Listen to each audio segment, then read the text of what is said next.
Beerus, my lord, is there something you wish to say? Here it comes.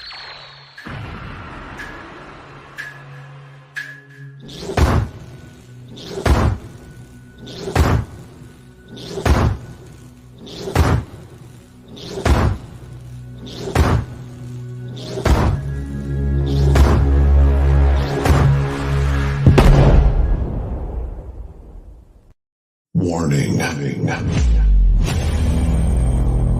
This is a global blackout. Testing the left speaker. Left.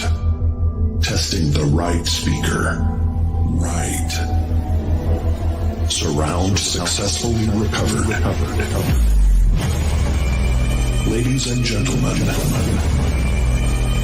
give it up for...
Forget about the way it used to be.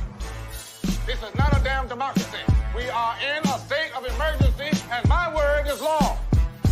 There's only one boss in this place, and that's me, the HNIC.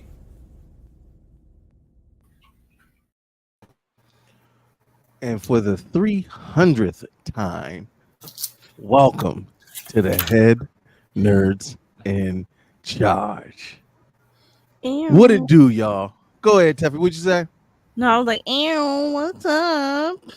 It's wild to say this will be the 300th time that I've said that. It's probably more. Probably a little bit more.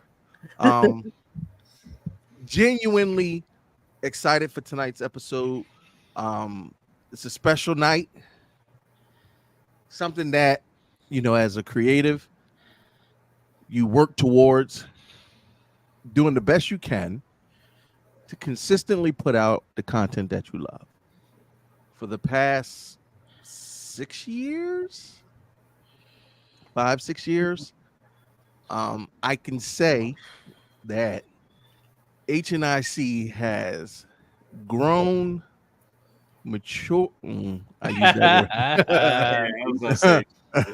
Yeah, I use that term very loosely. Matured and evolved. Evolved is a good word. Fantastic word. Yes, that's it. We have evolved. It didn't mean a good evolution, but we didn't change shit over the years. This is our 300th episode, a great milestone, and tonight is a celebration, a turn up. I got my cup. Please, if you at home, if you ain't got something to drink, go get it. Because for the umpteenth time, I'm fitting to be drunk by the end of this. Effie wanted them put a red lip on. Yeah. Look, she out here stunting. There ain't many of us left that still do what we do for as long as we've been doing it. And I ain't even the longest that been doing it. But we got some OG, triple OGs, original HNIC. We got some videos we're going to play, some favorite moments. We got new cousins, old cousins. We got y'all in the chat, and that's all we really need. First and foremost, I want to thank not only those that are here tonight on the panel, but to every single solitary person who was ever a host or co-host of the Head Nerds in Charge. That includes Oni Sassy, Mark Knuckles Carter, Average Joe A. Lee, Heffy Wonder, Foxy Roxy, Jay Rich the bitch. I mean Jay Rich of J1 Studios. I mean, I'll take it. I'll take whatever. I love you. I love you. LJ Phoenix. Oh man, there is a lot. Tom Moore, Captain Nemo, Shanae, Black Unicorn Cosplay, the Goddess of the Odd. If y'all don't know Lovely Thornton, Teffy, help me if I forget anybody. I think I covered all the. No. Our Chibi Fox. Oh yeah. Luna would kill me. She After she done made that video and everything. literally kill me. And of course, that's our usual main. Oh, and Rafina. Yeah. Yeah. That's a lot of main. A lot of yeah, niggas to come a lot of and go. turnover. A lot of turnover. And then of course we got our cousins that always pull up. The Jay Kirby's, the Shaq Lees, the yeah, it's a lot of us, man. it's just a lot of us. We like the Wu-Tang Clan and Bebe Kids all in the twine. It's a bunch of us. We deep. You fuck with one of us, you fuck with all of us. Unless we don't like the other one that you fucking with, then go ahead on and fuck with them. But aside from that, let's get to the people that's on the panel right now. Let's start with our cousins of the show. We got two of them pulling up. One calling from parts unknown. First and foremost, though, me and Jay Kirby were talking in the background, and apparently we done did the math. And because we have 300 shows, how many shows did you say you officially are in? At a minimum, 30. 30. That means you represent what percentage of our content? Exactly 10% of your guys. Enough for affirmative action. We keep our federal grant money. Thank you, Jay Kirby. Them tax breaks, though. Wait, we got money? I ain't seen no money. Wait a minute. Wait. Oh, what happened? We've been broke for 6 years. Thanks, HNIC Con. That's a whole nother conversation, but we're gonna talk about that a little bit too. Oh my God. We're gonna talk about a lot of things in our milestone history throughout these years. We're gonna talk about content creation as a whole, because a lot of y'all are content creators and you watch because we're fellow content creators. We're gonna talk about some of the dope and nerdy experiences we had. Our home convention, our first convention that gave us an opportunity to be host, J1 Con. We got Jay Rich in the building. HNIC Network and its development, Ladies Night, and the great work that Teffy and Roxy have done, voiceover work. We did a lot of shit in 6 years. Too much to cover in one episode, but we got some dope ass moments. But first and foremost, affirmative action hire that keep our tax breaks breaking. Jay Kirby, please introduce yourself. Thank you. I am Jay Kirby, host of Curbside Podcast and owner of the Curbside Network. It has been an honor to be on this show. As much shit as I've taken, I wouldn't trade a single episode for the world. You guys have welcomed me when you didn't have to, and I greatly appreciate it. You guys helped, not only you guys, but also Jay, helped me get my first Q&A panel at a convention. So it has been an absolute blast and an honor to be with you guys. I love it, Jay, and I love the great work that you're doing. And it's about time that white people start propping up black people start propping up white people now, so that we can turn the tides. This is how you reverse racism. We got to start helping white folks. Come on, y'all. Let's start bridging these gaps. Next up, one of my favorite cousins. He been MIA So I hope he got all his names ready. But recently he got to pull up these hands and do a whole panel with me and Teffy Wonder. We did a live panel. We shut the building down, packed room, and had a phenomenal fucking time. There's only a handful of people that have ever done live shows with us. And this man right here, he definitely has been knighted, Sir Shaq Lee. I was set up with that show, by the way. What you mean you were set up? I was set up to fail on that show. Yeah, of course. That's the whole thing. I was supposed to succeed. Yeah, no, fuck that. We put you in the fire and be like, bitch, swim. Covered in alcohol, by the way. Mm-hmm. Hey, y'all, it's your favorite anime alcoholic, Sir Shackley, because I don't go to AA meetings. AKA, wait, how far are we going? This is 300. So if you got 50, all 300 of them. This would be the day to do 50. You better squeeze one out. All right, cool. What's up, y'all? Sir Shackley, aka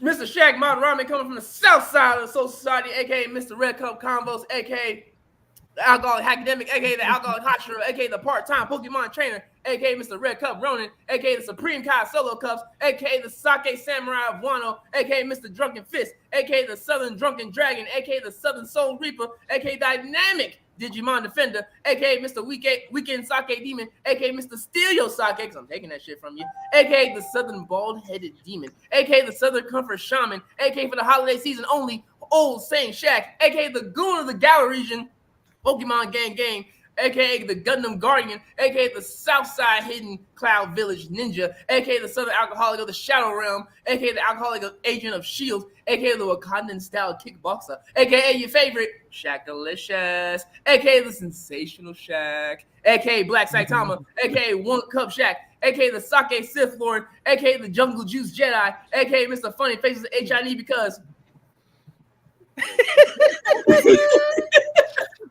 aka the Forgotten Son of Aaron Davis, aka the Prowler from Earth Folk, that's how we do it for show, aka the Alcoholic Vice Admiral, aka Lance Redler II, because RP my daddy, aka the Sage of 100 Sake Cups, aka Bucket Hat Shack on 2 flats, doing it on a Cadillac, aka Jujutsu Kaisen alumni, the Cursed Sake Spirit, because we toss those things. What it do from the South Blue, aka Dual Academy, Raw Yellow, aka Lexington Shaq, aka Shaq Steel, because aka Lexington Steel of the Grand Line, aka Samurai of the South Side, aka Brother Shabazz of Alabaster, aka the Trading Card Dealer, aka Mr. Hero Academy alumni, public school, aka Full Metal Negro Mix.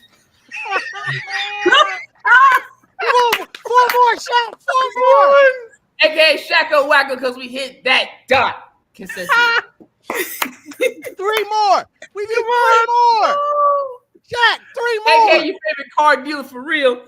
AKA Mr. I takes it from the cup because you know what's up. AKA we tipping in the desert because I know I got it right. Yalla. That's 50 fucking minutes. Officially clap it up for my man, Sir Shackley. I done ran out of fingers twice, nigga. God damn. By the way, his name is Aloysius. That's his government. His government name is Aloysius Alabaster Lee. So Oh my god, that is normal shit. That all them extra names. I don't know where they come from, but god damn.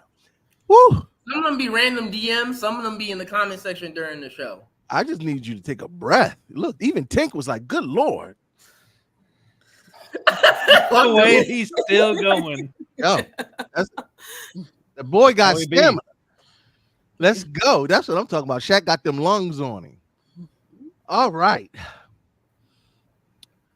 I almost can't. Why you out of breath? Because I'm fat, nigga. I was counting. I'm tired. I'm already hot. Just putting my fingers up. And I'm drinking. So you can't. Wow. Wow. Rude. Listen, I don't know where I even begin with this brother right here. There would not be a Head Nerds in Charge if not for the contributions of one Jay Rich. originally he was on Philadelphia's #1 Black Nerd podcast. And when I say he a OG, triple OG in this thing right here, not only in our general area, but nationally recognized, the largest Black-owned anime convention, and very well could be the world. We're gonna say the world because I'm gonna put some respect on my brother's name. Not only was I able to forge a friendship, but a brotherhood with this person, and the way that he has tried to balance me, because I'm a motherfucker to wrangle, and he's a motherfucker to wrangle. But you put two blurty ain't shit niggas together and you make magic. And we've been making magic for almost 6+ years. I can't thank you enough for what you've done, but for the moment, I can at least introduce you to the people. Jay Rich, please tell them who the fuck you are. Oh, hey everybody, I'm Jay Rich. People know me as Spider-Man. When we talk about the podcast stuff, I started one of the first like Black Nerd podcasts ever back in like 2008-ish. It was a gaming podcast called The Reset Button that was actually really popular. More than I thought it was.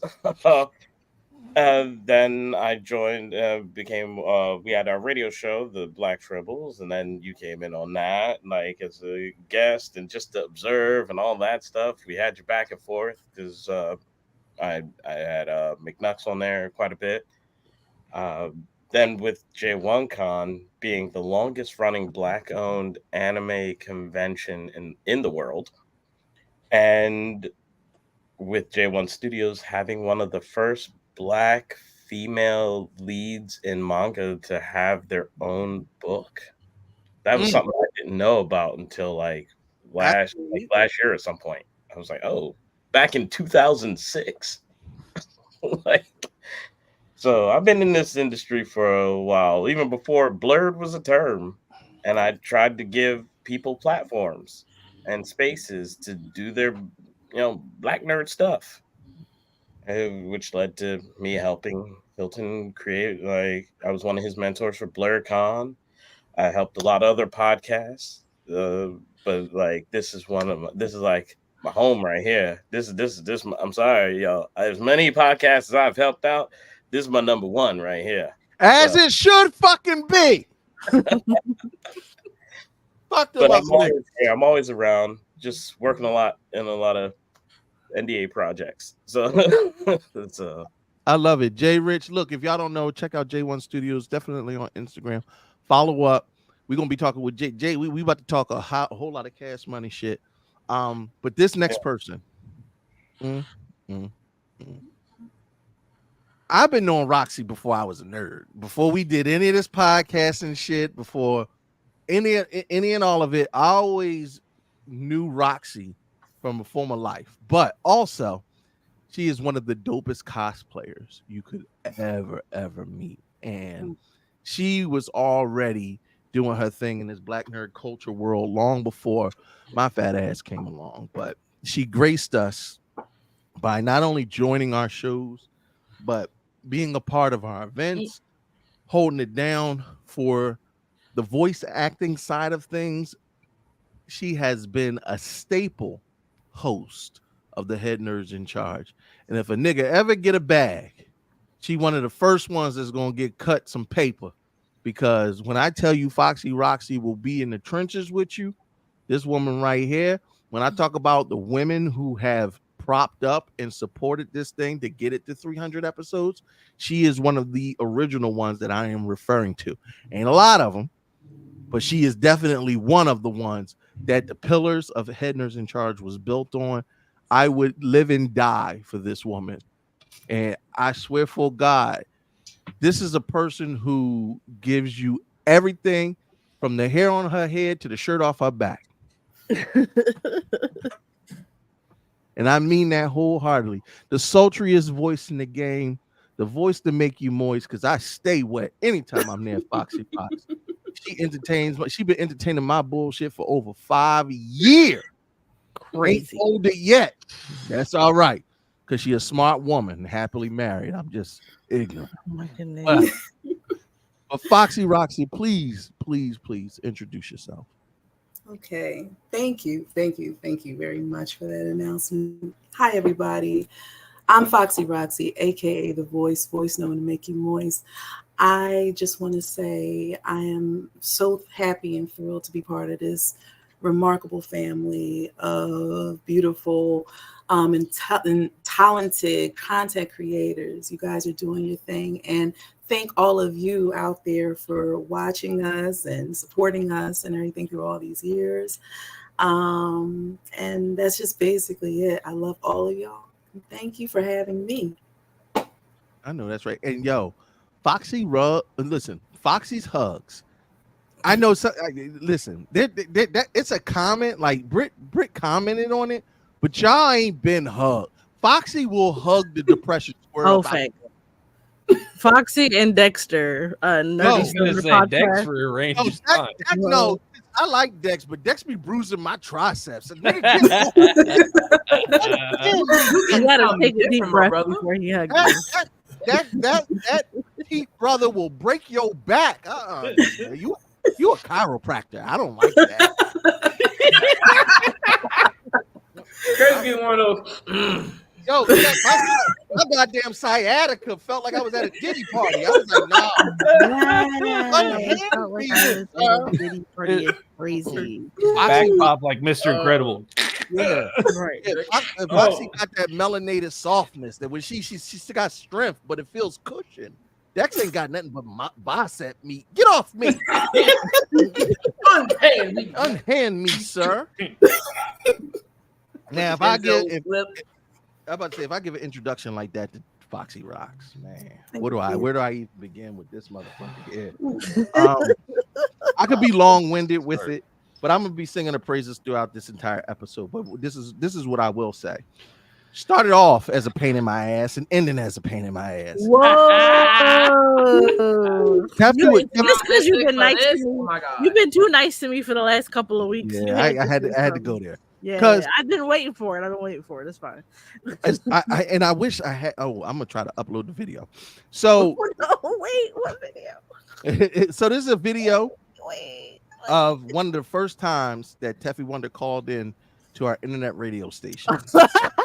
Oh, and I swear for God, I'm gonna try to find it. I thought I had it already uploaded on here, but I didn't. So that's on me. But because I called in and immediately was like, and shut the fuck up. Yep, because you're ignorant. And Mark kept calling you Tiff, and you was like, my name is Tiff. It took us a long time to get that right. For those that don't know, the original HNIC crew was me,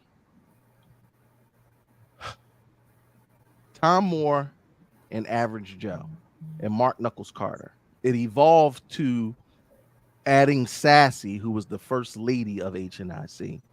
And then we started doing call-ins. And we had somebody who would call in and felt the fucking need to always stand up for Sassy because somebody stand up for Sassy. Because y'all niggas was doing too much of this and being loud and wrong.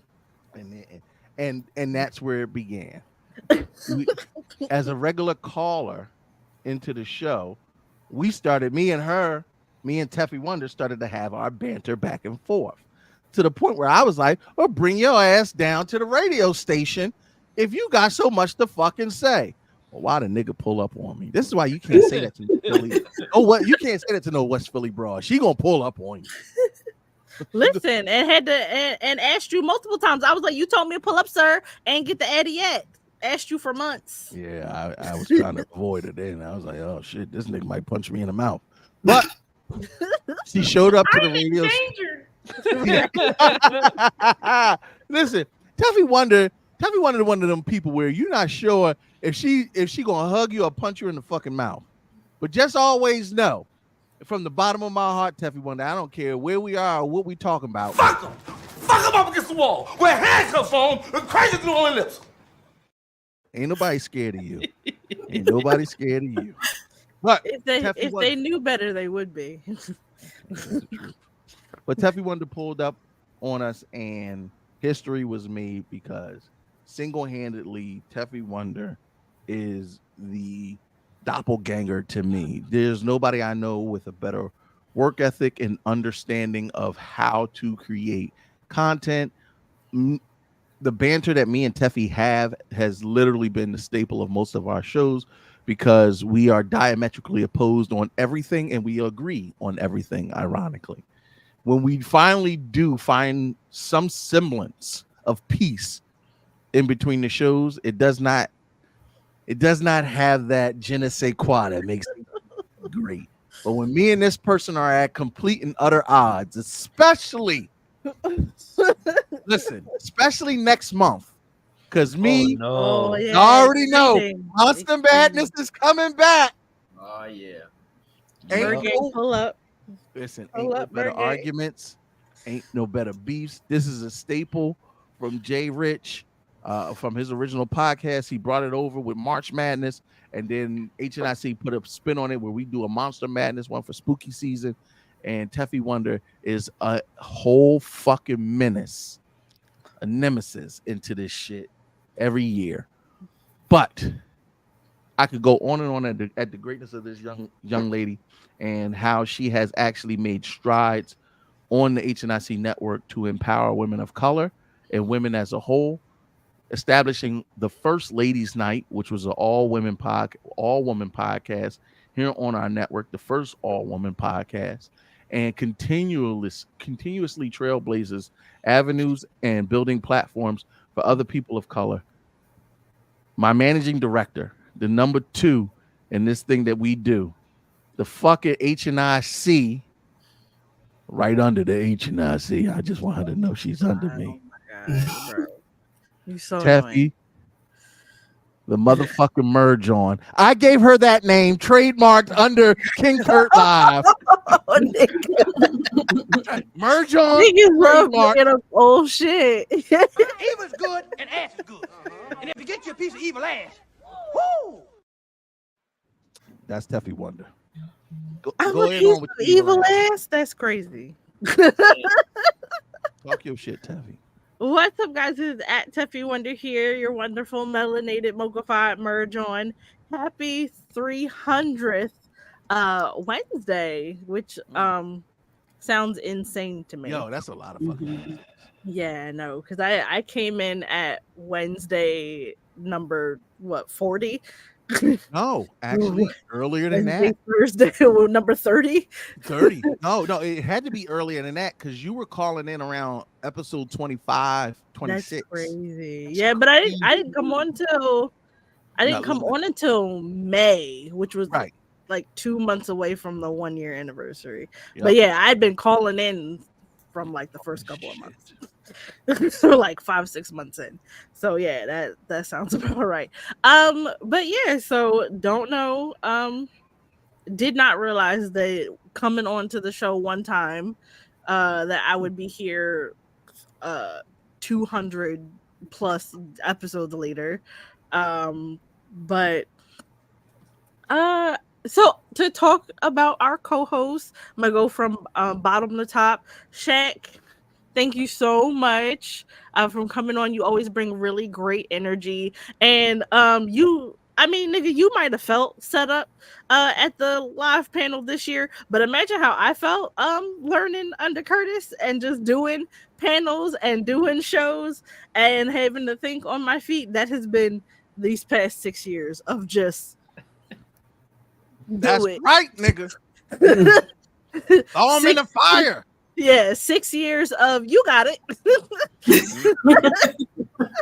Thank you for waking me up, by the way. Yeah, you're welcome. Yeah, no problem. 6 years of you'll figure it out. So, black. Listen, strong black women. Yeah. Ooh, God, please have mercy. Next, Jay, also one of the only people to come out of J, one of the few people I met at J1 that I actually remembered later. Damn. No. I've talked about this on the show before. I have facial blindness. It takes me a long time to recognize people. But Jay, to your credit, you were one of the most well-dressed people at J1, and you had a business card that actually really stood out. And I was like, oh, I remember these things about you. I was like, you were really tall. You were just really nicely for the occasion, which was crazy. And you had a really nice business card. So you are. He just congratulated his whiteness. Fuck that. Listen, You look good. You smell good. You're organized. I am not good at anything, but I am professional. No, Taffy, you should have said you spoke so well. He did though. You were so well spoken and put together in a way that was surprising for the situation. So that's why you got to be our affirmative action hire, and you outlasted the rest of them. To your credit, you lasted a lot longer. Yeah, because I got a video with the other white boy we tried. That shit was a train wreck. Absolutely not. J1. Oh my god. So my first my second convention with HNIC, but my first one being like really a part of the crew for real. It felt like it was so surreal. And the first time I met Jason, I don't know if I ever told you this. I had no idea who you were, and you just talked to me like we had been friends for like ever, which was wild, but also like really comforting. I was like, oh, all right. This is fine. I guess we're friends now. If Jay not gonna do nothing, he gonna make friends with a black woman. Right. Listen, no, and I will say, unfortunately, in the black cosplay community, not everybody is that friendly. Not everybody is that friendly. Not everybody have like such good intentions when you first meet them. But I remember going to Curtis and being like, so Jay just told me his whole life story, and he was like, that's Jay. Yep, that's my brand. Exactly. Like, are you cool? And I was like, he seems nice, and it was fine. It was fine from there. So thank you for being like one of the first few like really welcoming people, like to kind of like put me at ease. I really appreciate that. So thank you, Jay. Yeah. And now look, you was hosting stuff at my con. Yeah, listen, with my titties out. Yeah. That's what he wanted to get to. Listen, White Jay's mom thought I was a stripper, which is high praise. I said, wow, bitch, I look like I make money. I look like people pay me to take my clothes off. That's awesome. As a bitch on a fitness journey, I could not have received a better compliment. To Foxy Roxy, like literally one of the thank you, Carolyn. Foxy Roxy, the sweetest, nicest cinnamon roll of a person you will ever hope to fucking meet in your entire life. She not only right? They are delicious. She is warm. She is warm. She smells great. She elevates every occasion. Fun fact for niggas who have never seen her in person, as beautiful as you think she is in social media, that bitch is a 10 out of fucking 10,000. When you see her in real life, she is literally one of the most beautiful people I've ever met. We did a photo shoot together, and I was like, oh, bitch, I am not prepared because this bitch is the fucking occasion at every it don't matter what you're doing. This bitch finna be the most best dressed, best smelling, best looking, everything, everywhere she goes at all time. I actually started dressing better just as an attempt to get this bitch's foot off my motherfucking neck. And it's still some dirt back there. Okay? Listen, Foxy Rocks almost made me monogamous. Oh my God. Before, she used to be single. I mean, she was a free woman back then. But I was thinking she was a free bitch, baby. She was a free motherfucker back then. I said, you know what? Right? I almost stayed with Kurt. Thank you. Foxy Rocks will make you think your life over. God damn. Listen, at every fucking turn, when she dressed down, I'd be like, oh, thank God, the bitch got a chance to be the best dressed today. I got a chance to be the good looking one. this go round. Wow. Woo, praise God. Thank you for all the charity work you do by wearing regular fucking clothes some days. I appreciate it. I do, and I love you. You too. Thank you. Last but not least, nigga. And that's I all. love the pause. Don't say no shit, no, because you know I get them. Don't do that. Don't do that to me. 'Cause I'll cry. I'm already. Don't do Last that. but not least, Please don't do that to me. 'Cause This I get motherfucker. this motherfucker right here, who I've literally, and Jason can attest to this, we've had knockdown dragouts at live events. Because who the fuck is you talking to, big dog? Listen, but also Up Real there shit. trying to keep y'all looking like good black folk. Nah, fuck that. We fit the and just as a side point, Jason always tries to play mediator, but me and Teffy always are. No, we gonna show these. We gonna be right niggerish everywhere we go. Jason be trying. He be like, God. He be so disappointed in us. And me and Teffy, when we done arguing, we like, what? We good, baby. I'm all stressed out. He's stressed the Listen, fuck out. To our credit, we've had them less and less over the years, and we always manage to come to an understanding. I've never apologized to another nigga more than I have. By the way, black women do apologize. Listen, and do, and sincerely, even though this nigga has thrown me to the wolves and then watched me fight for my motherfucking life, it makes you strong. Listen, we still here after 6 years. I have learned so incredibly much from you. And I know you look at you, finna cry. Look at that lip. Look at it. Look at it. Look at it. Keep trying to keep it together. No, because you ain't learned nothing from me. That was all you, and I don't don't put that on me. Listen, if you wasn't thrown, this nigga put me in the danger zone so many times. I didn't have no other fucking choice but to learn on my feet. And now I get to turn that around, and the things I have learned, I've passed on to Jay. I've passed on to other people, like being able to help them with their social media and help them with their content. I have brought folks onto the network, helping other people with their content. I was just talking to somebody today. I was like, do you need me to find you a podcast host? Because nigga, we can put the feelers out. We can get somebody on. I was like, you can come back onto the network, boo. Like, we'll help you out. Like, it could be so simple. But you rather make it hard. But you would rather make it hard. Amen. But that is a testament to the time I have spent loving war and peace with one of my, I can say confidently, one of the best friends I have ever had in my entire life. Aww. Yeah. And this is my last episode. Bye. Don't do that.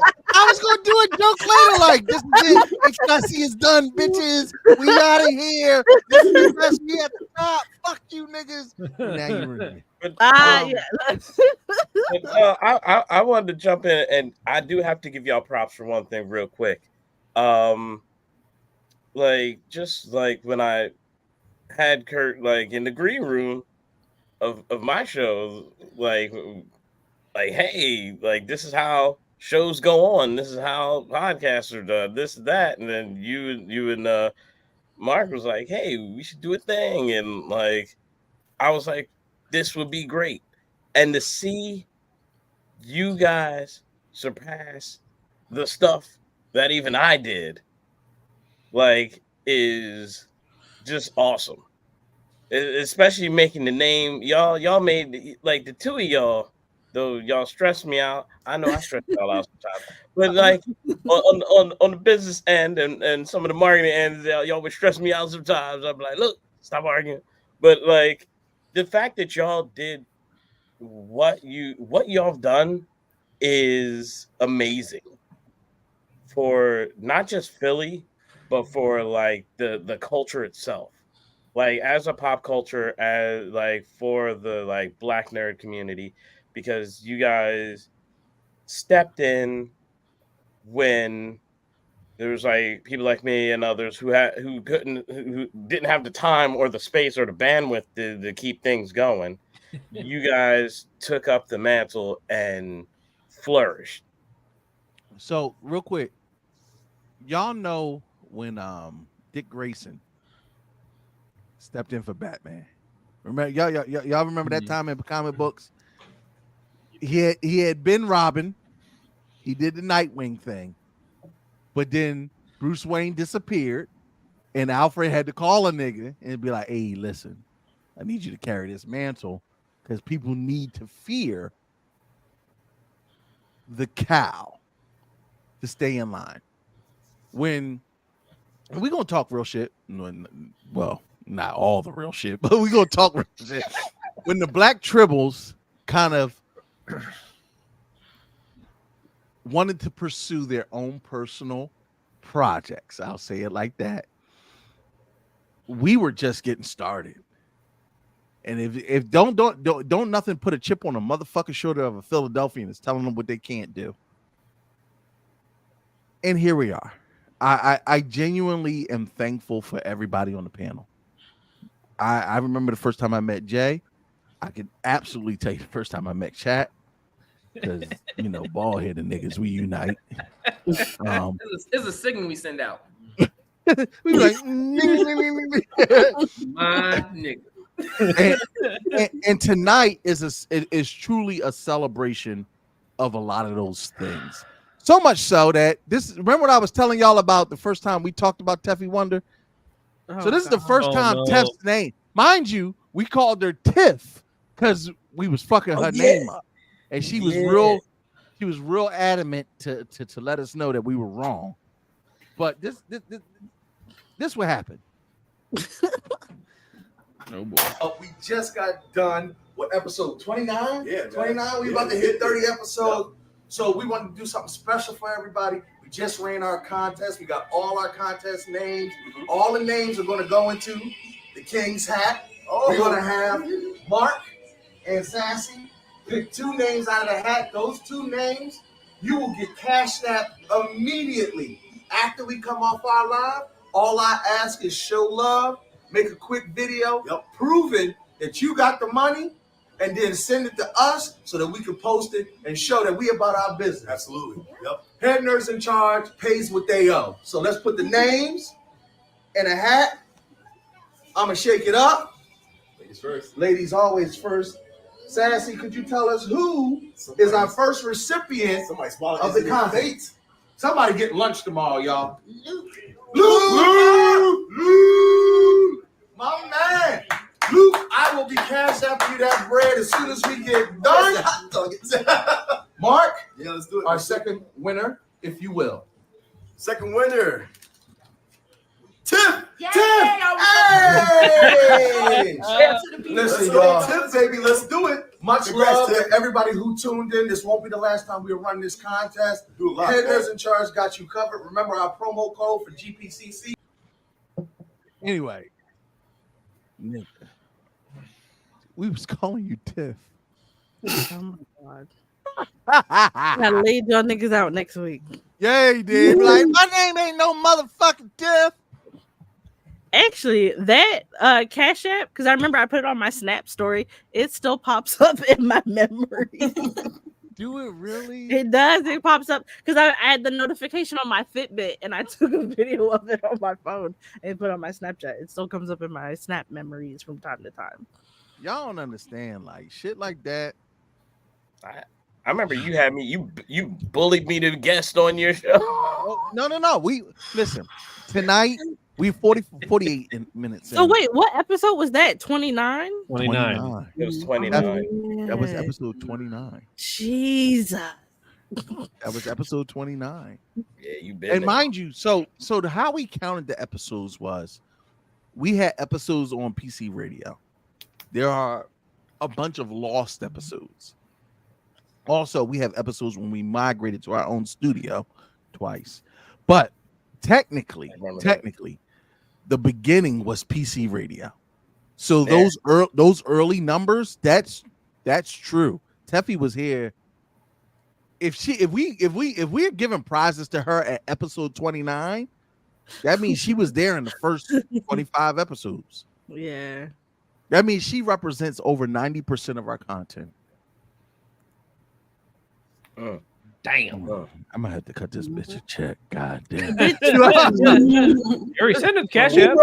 Where my check? With your wife, leave me the fuck alone. What? So you know, in the vein of showing videos, I just want to show something real quick. Teffy Wonder established something special here at the HNIC. She's a stripper and a pole dancer. That's why Jay's mom and dad was like, get that black heifer away from my good white son, because you out here hanging out about to corrupt my white son. Yeah, you up here corrupting my good white Caucasian Aryan son.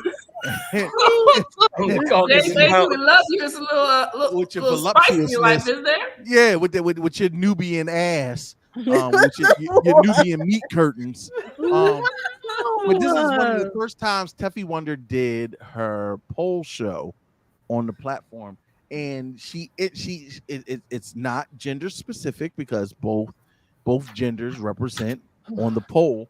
And this is a clip from her promoting it. That's it, man.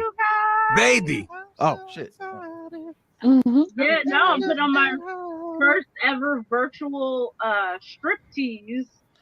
Yeah, that's the Kakuto strip show. For those of you who don't know, Kakuto is it's fighting. It's the pussy, right? That is what they call fighting games in Japanese. So Kakuto is Japanese for fighting. We have a striptease coming up based on a popular fighting game. I'm so hyped. It's gonna be it's gonna be February 12th at 8:30. These are some of our dope ass fucking performers. Yeah. All that. Who that at the bottom left? I know. That was my question. That's what I was also thinking. Oh, that's the guy. Wow. Yeah, okay. Bitch. Oh, look at the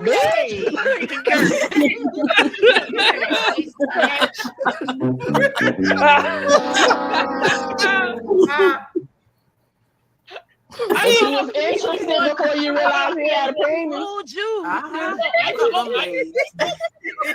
I was like, that's a dude, and I was like, Kurt. I was looking at Kurt, and like, I wonder what he's gonna say next. And then he's the man, baby. All right. I fully support that, brother, and all his. Anywho, Tev, keep on going. Well, as you guys know, we are so grateful to every follower. Make sure you guys like, share, and subscribe. Man, fuck this video. Yo. You know that was way back because I was wearing a white tee. Like that. You ain't gonna have somebody spread eagle on the joint, and I was like, who that? Yeah. They actually that performer goes by they them now, I believe, but yes. Mm-hmm. Oh, okay. And they are 50, so that is a elder polar. They are 50 now. Yeah, they just turned 50 earlier this year, I believe, 50 or 51. Well, God bless them. 50 years of splits and having your nuts out. Listen, pole is for everybody, and it is not. Everybody means every single body, big, small, old, young. Kurt missed it, but I did compete at the pole sport organization, their Liberty competition here in Philly back in 2019, and one of my fellow competitors from my studio was a 63-year-old woman. So did she show out? She came in second place in her category. Did she was clapping them cheeks? She was not clapping cheeks, but she did a backhand spring at 63.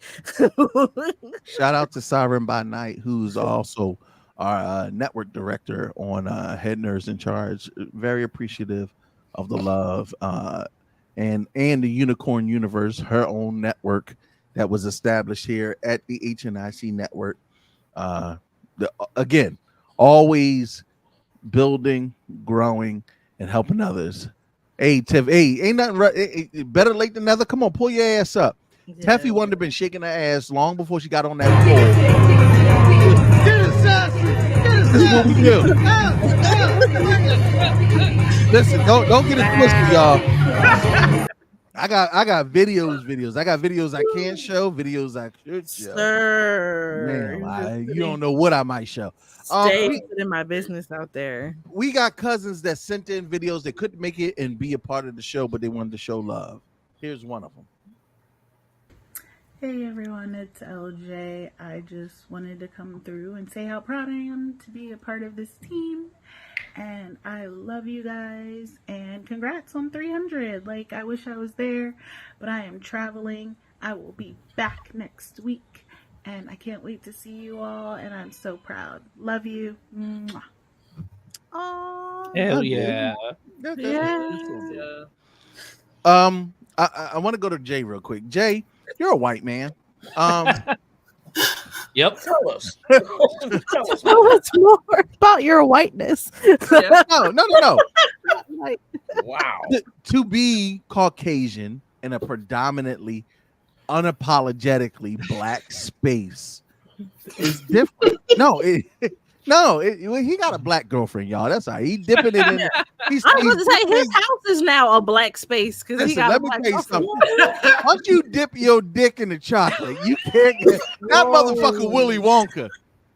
He Willy Wonka in the chocolate factory, okay? And you'll see Loompa, the world of pure I got another nigga for you. Wing and What chicken. do you do when that bitch got a cat?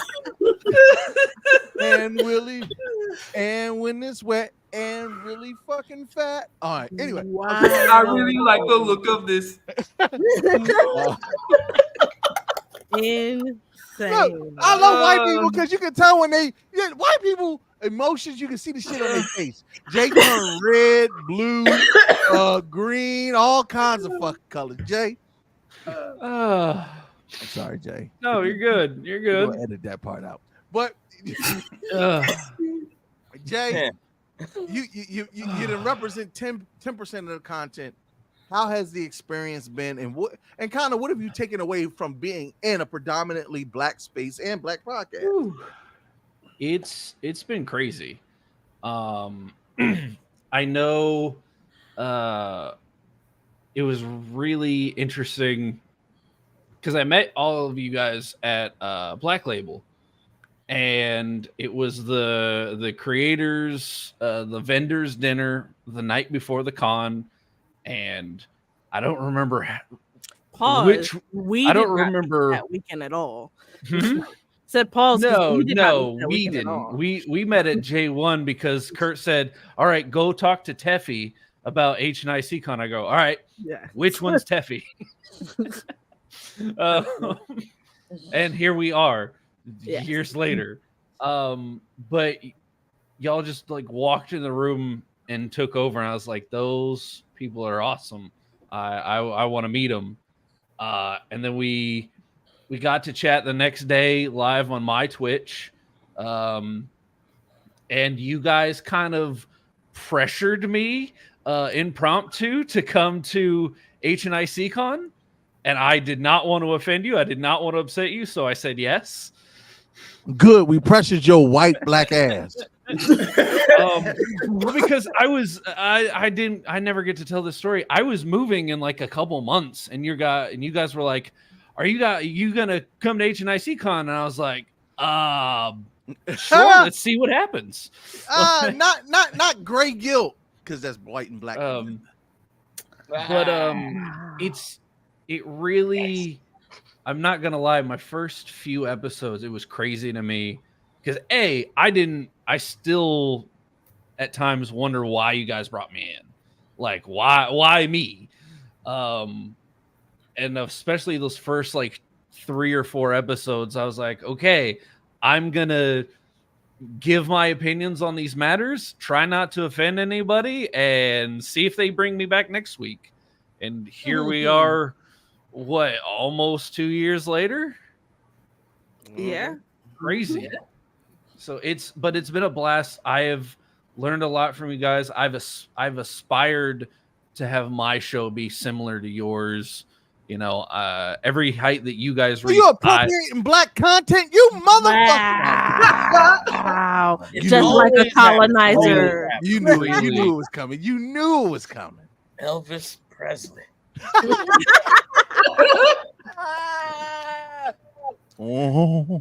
Oh, yeah. Sorry, no, Jay. We know you. Go ahead, Jay. I'm sorry. No, feel you're bad for good. fucking with you now. I just hope that Curbside can reach the same heights that HNIC has reached. Oh, brother, you gonna surpass anything we ever do. Because you know what? One of the things that I appreciate,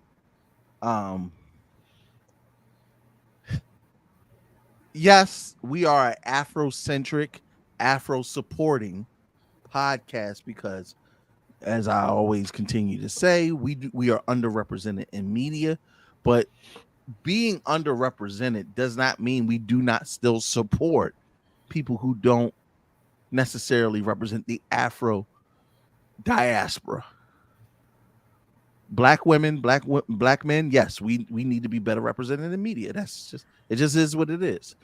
But that also doesn't mean that we don't help and support other content creators trying to get it like us.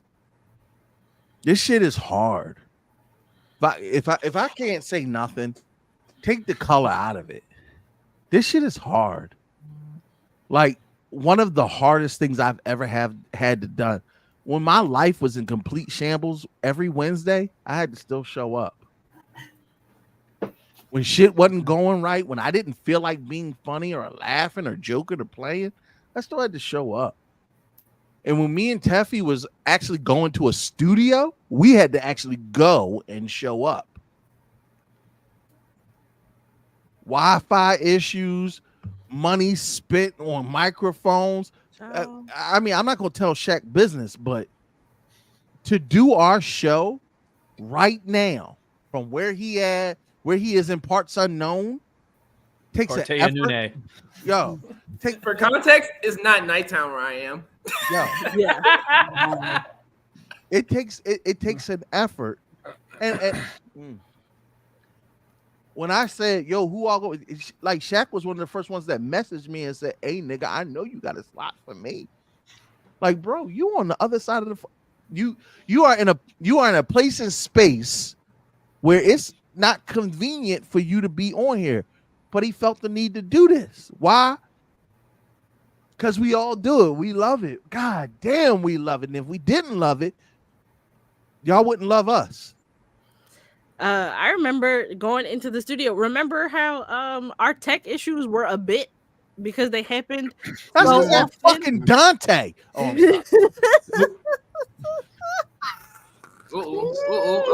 I'm sorry. Not you dropping names. Fuck that nigga. Listen, HNIC been the realest motherfuckers out here. And Jay Rich, you not gonna tell me not to do it because you know, fuck Dante.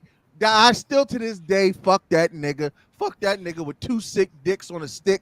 I never like you rat ass bitch ass nigga. If you see this video to this day, it ain't positivity on this one. Let me tell you something. You tried to sabotage the shit out of us back then, but fuck you, nigga. We still here 300 episodes in. I learned all the shit that you said I couldn't learn and told you straight to your motherfucking face. You's a bitch ass nigga. I've been drinking. I'm sorry.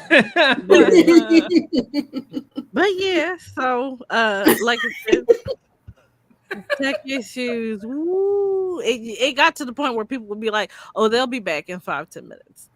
Oh my goodness! I remember coming into the studio a few times, do some guest spots, and it was like, "Yeah, I'll come in," and then I'd be sitting there in the back, just like. No, let me give context to the motherfucking shit. God damn it. I'm trying to keep it positive. But it wasn't. I'm not putting the blame on y'all. You know that. Yeah. You know why? Here's the thing, y'all. I've been in this industry and I've seen how things go. You see, nigga, you dealt with the motherfucker. Here's the thing, y'all. Not to be negative. Whenever you get into content creation and you paying people money and you trying to do your best to get your shit off the ground, all you expect is quality service for the dollars that you spend, right? Mm-hmm. That's the whole point of it. But if you do not get quality service for the dollars that you spend, learn to do it yourself. Learn to do it yourself, because nobody will love your shit like you love your shit. That's something I tell a lot of people, because Right. they're like, Jay I One's I so want you big. to I'm like, keep it Jay on the One is ball. a lot of just a few people. Because unfortunately, look, I love Twan. That's another one of the cousins to the show. Twan said, no, look, y'all. In the 6-year span that I've been doing this, I do not like a strong handful of motherfucking people. I didn't have Lord. Let me look, Jay, like, oh, okay, the blacks are getting angry. Let me get out of here. I'm in danger. Yo, no, dead ass. Because I'm we'll keeping talk myself about positive shit, but I want to talk about the negative aspect of it. Over 6 fucking years, I've been burnt for bread. I have been disrespected by people who I've helped. I had a motherfucker that I gave money to try to take my name off a documentary that I funded, and that Jason had to try to broker a peace treaty between that. Like, motherfucker, I'm not Israel and Palestine. Why you brokering? Like, it was that deep. The peace, baby. No, and it's funny because you'll go online right now and you'll see beefs between big content creators. We done beef with only a handful of people, but genuinely, we try to keep it positive.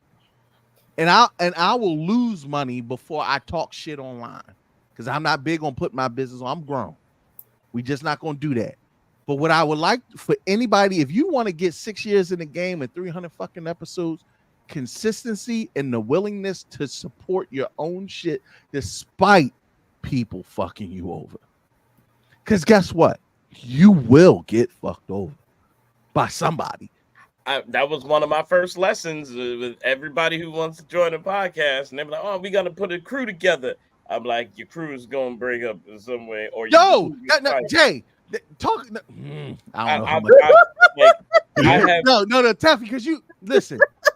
Listen, I have fed people, give people housing, give people money, got people off the street. Oh, genocide! You's an OG. You remember that beef with us in Long Ooh, Beach? I remember that one. That was hilarious. Yeah, it's a legendary beef, nigga. We done had real beefs. And with all that, see, those same people screw me over just because they see an opportunity to hype themselves if you happen to fail. If they can get you to fail, if they can jump on the bandwagon of trying to get you to fail. And there's always going to be... Can I jump in there real quick? Yeah.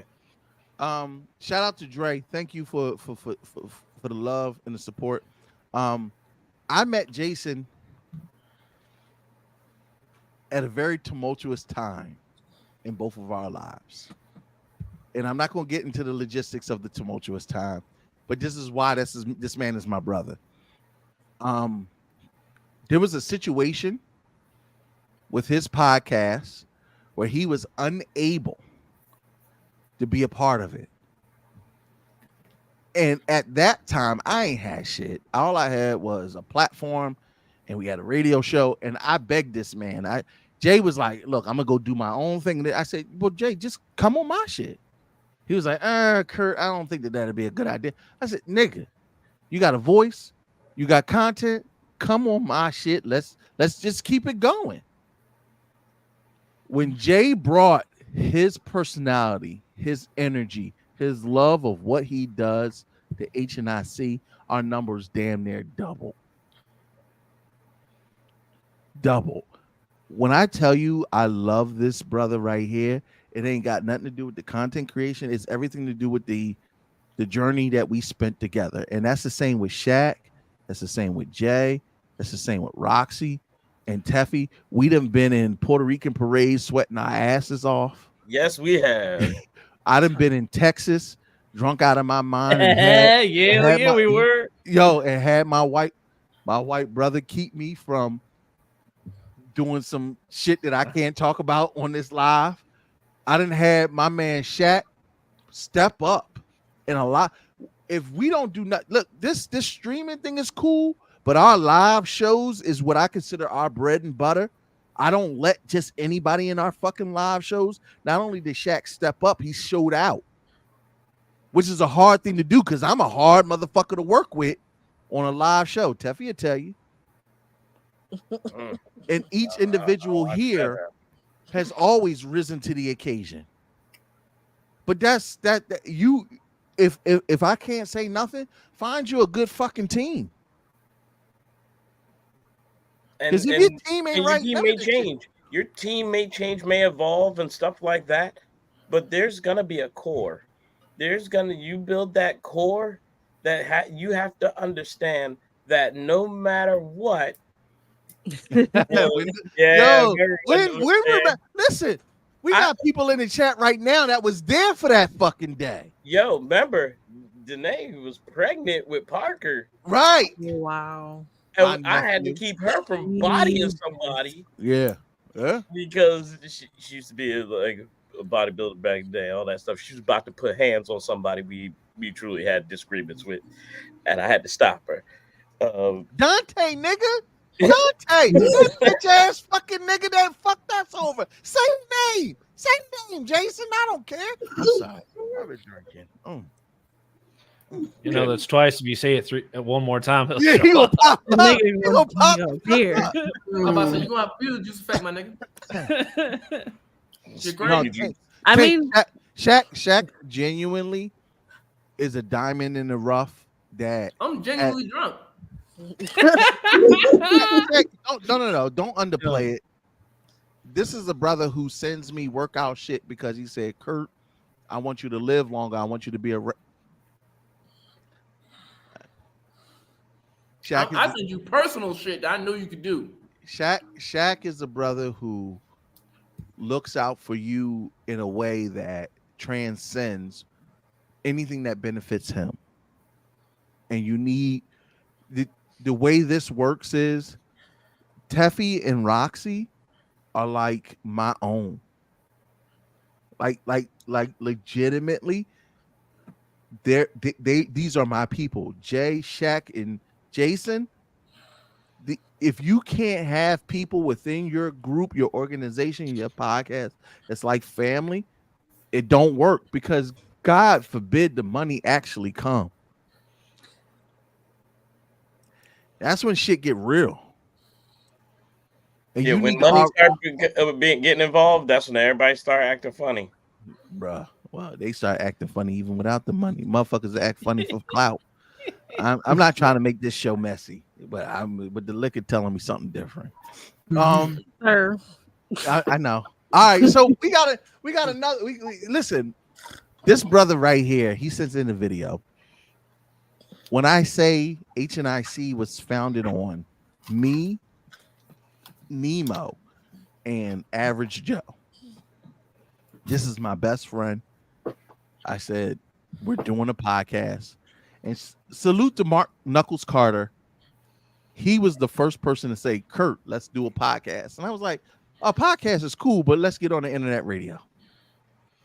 Me and Mark started HNIC. And through Mark, I met Jason. And Jason mentored us both. But this is one of the original Triple OG hosts. What's up, guys? It's Average Joe here. Sorry I couldn't be on the show, but I'm out running the streets. But I had to stop and say what's up to my fellow head nerds in charge, especially our founder, King Kurt Live, for making it to 300 episodes. What an accomplishment. Fun fact, did you know that the Kelsey brothers have only been podcasting for 102 shows? And they just got a $100 million contract.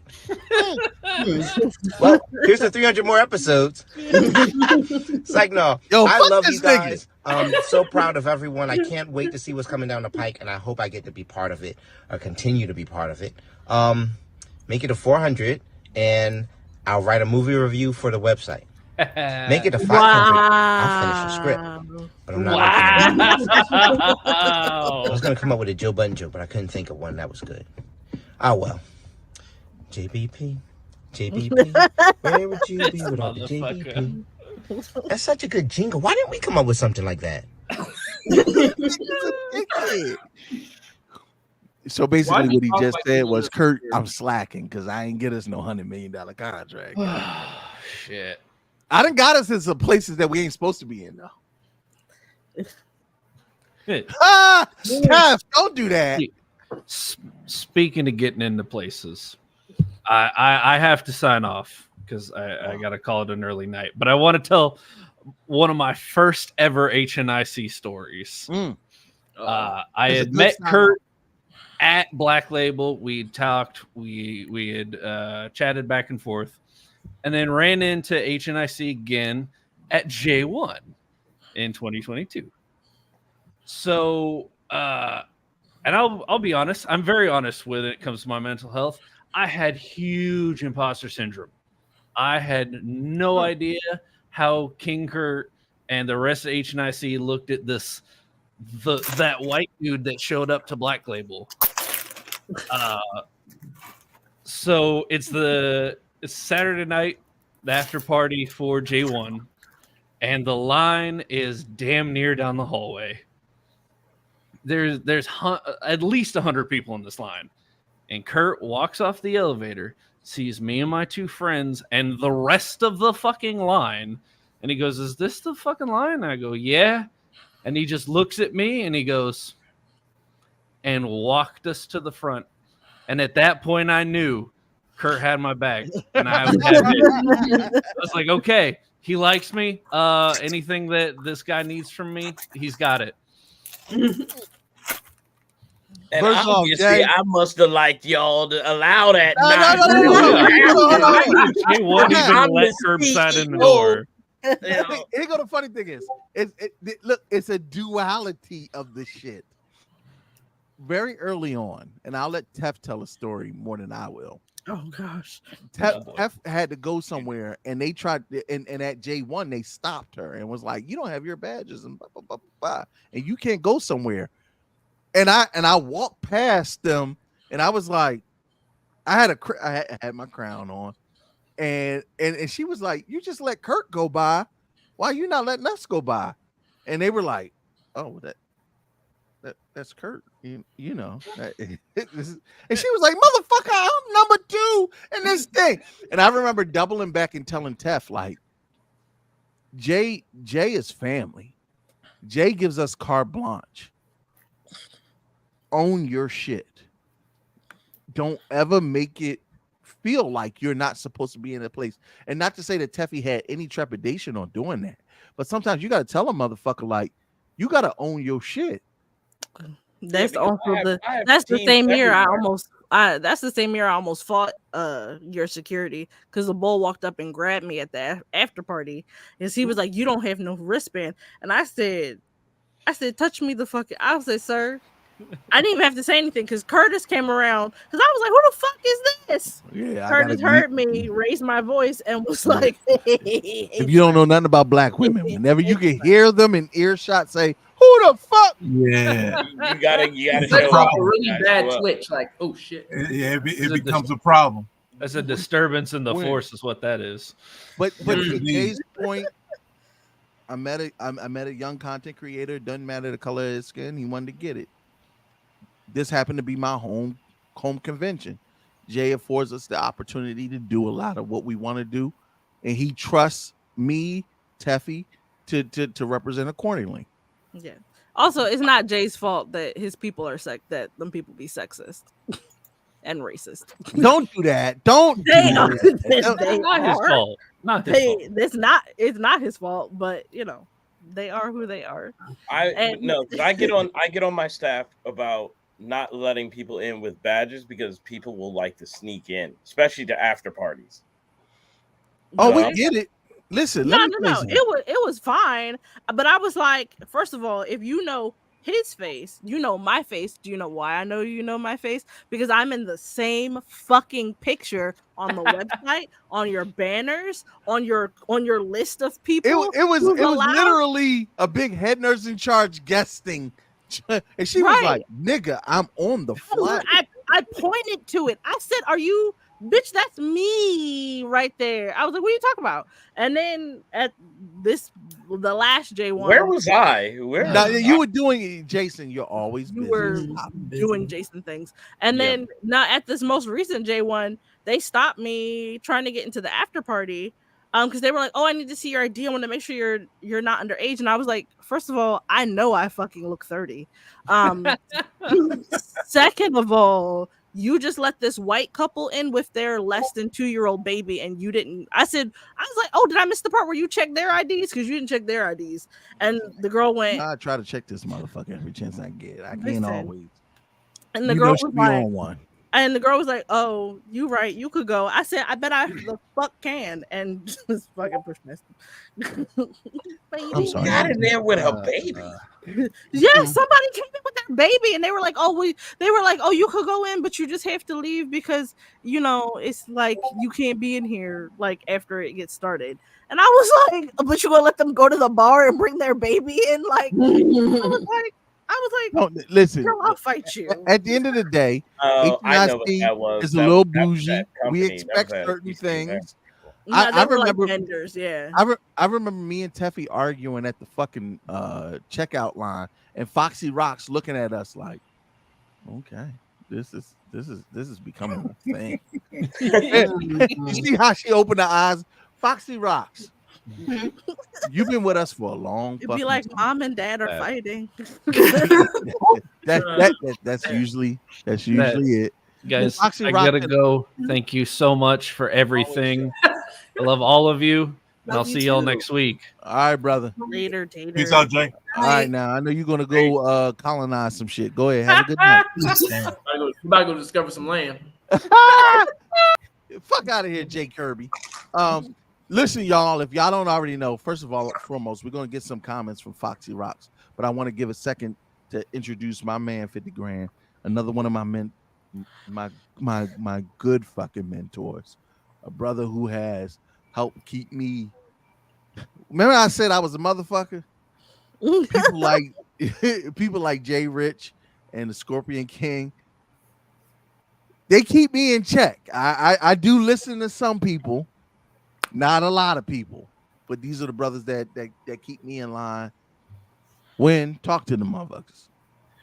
Man, I just want to jump on this motherfucker to say, happy 300. And that's 300, not that whole together number shit. I'm going to say black 300. 300. 100. So first off, congrats on that. Tef, you looking fine as fuck tonight. Ooh, yeah, ain't she though? Look, she. What I mean, dude? Come on. You know when she likes skin, they blush like that. Look. Wow. Roxy Colorism. What can I say? You do as you always do. I can't add on to because Tef did a whole lot in the beginning. I can't even touch that. My brother Shaq was good. I'm about to say we gonna talk about some shit that you know what I mean. Oh, because you've been a part of the journey too. Yeah, but when you were going back onto, I was yeah. We gonna get there. Yeah. I want to go to Foxy Rocks because I want to Go give ahead, an Rocks. opportunity. Rocks, what even made you join this ragtag group of fucking weirdos? It's funny. I remember watching you guys online, and I was just like, it was just something that just felt like I need to be there. I don't know. You know, you just like you be around people, or I don't know. It was just something about you when it was with the show, and I enjoyed the vibe and everything. And every time we would see each other during different cons, I was just like, it was just love. And I was like, something's telling me I need to be with you guys.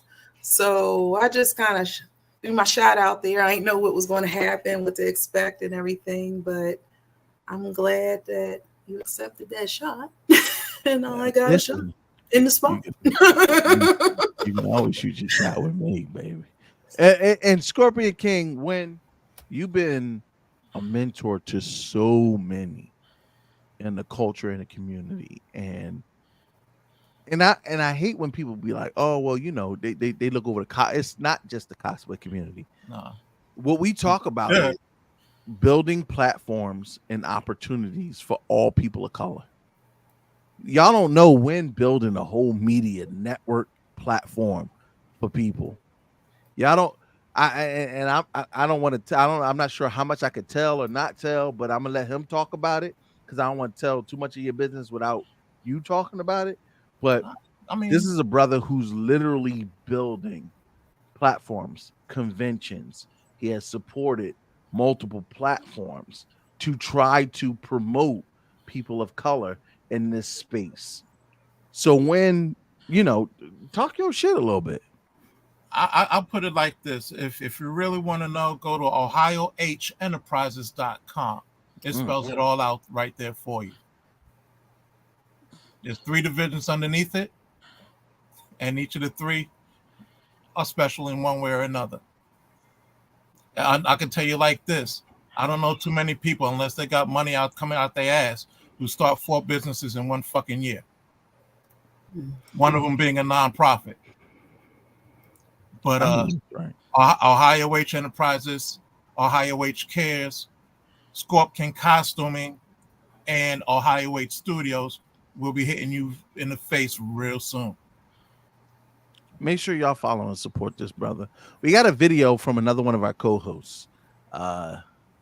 Luna has been a huge supporter of not only the podcast, but an original co-host, even back when we had a studio, before Shenanigans. And she sent in a video. Let's play it.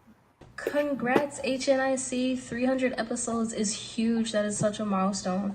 Thank y'all for being the real head nerds in charge. Thank you for being a voice for the community. Like, let's go. Y'all my people. That's it. She only did like 37 seconds and fuck that nigga. She could. First of all, stop. We sure you're not gonna talk trash about Bestie. I know. That's her bae. That's her bae. That's my bae. Also, and shout out again to Roxy, because talk about shenanigans and like ladies' night, and me being like, let's go out and do girly things, and them always being down for my bullshit. We went to go see Birds of Prey because we reviewed it for ladies' night. Oh, I was about to say, I thought you was going to the first. Oh no, this is our very first ladies' night after the Women's Podcast Festival over at oh my god, I'm so sad. It's closed now. Amalgam. Amalgam Comics, which unfortunately is we outlasted Amalgam Comics. Yeah, we did. That's crazy. Shit, we outlasted the relationship I had with them. I'm sorry. Wow. But we knew that wasn't going anywhere, didn't we? Wow. Hey, what everybody doing tonight? What are we doing tonight? That wasn't. What are we doing? Oh my. Anyway, so that was our first ladies' night, with just me and Sassy and don't laugh at this motherfucker. Former affiliate.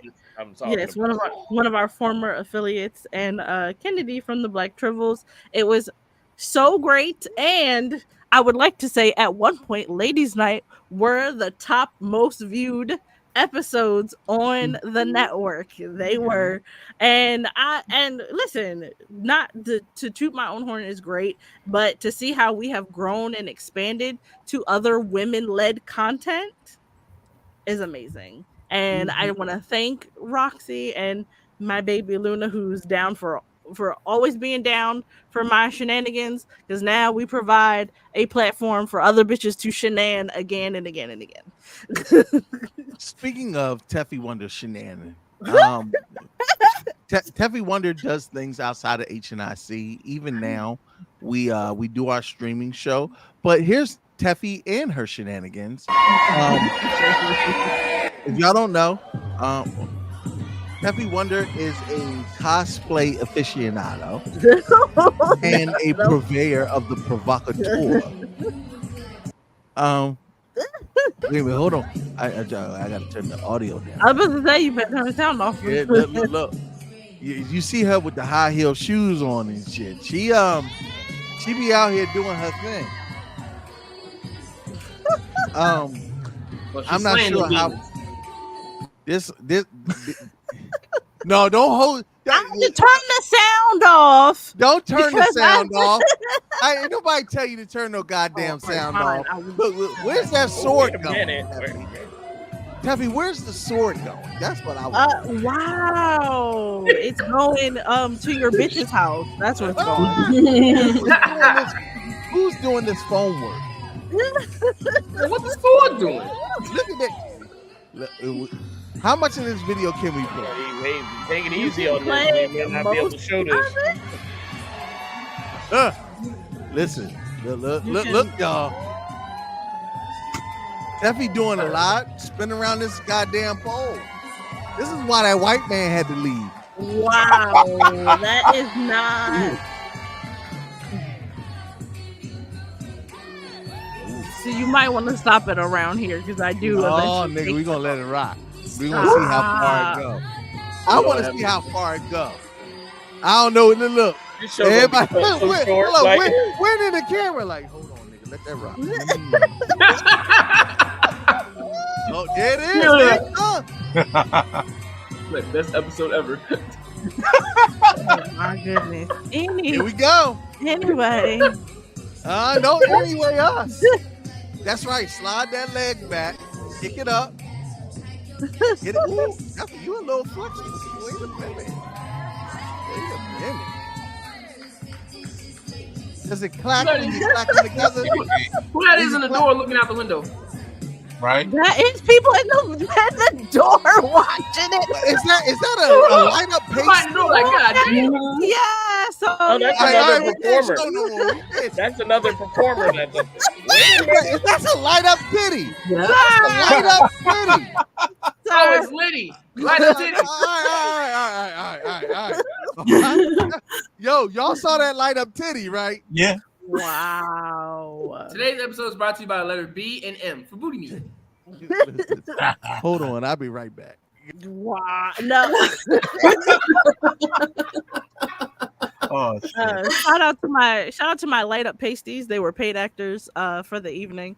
Only one of them did what they were supposed to do, but you know, it's fine. It's fine. The other one's on strike.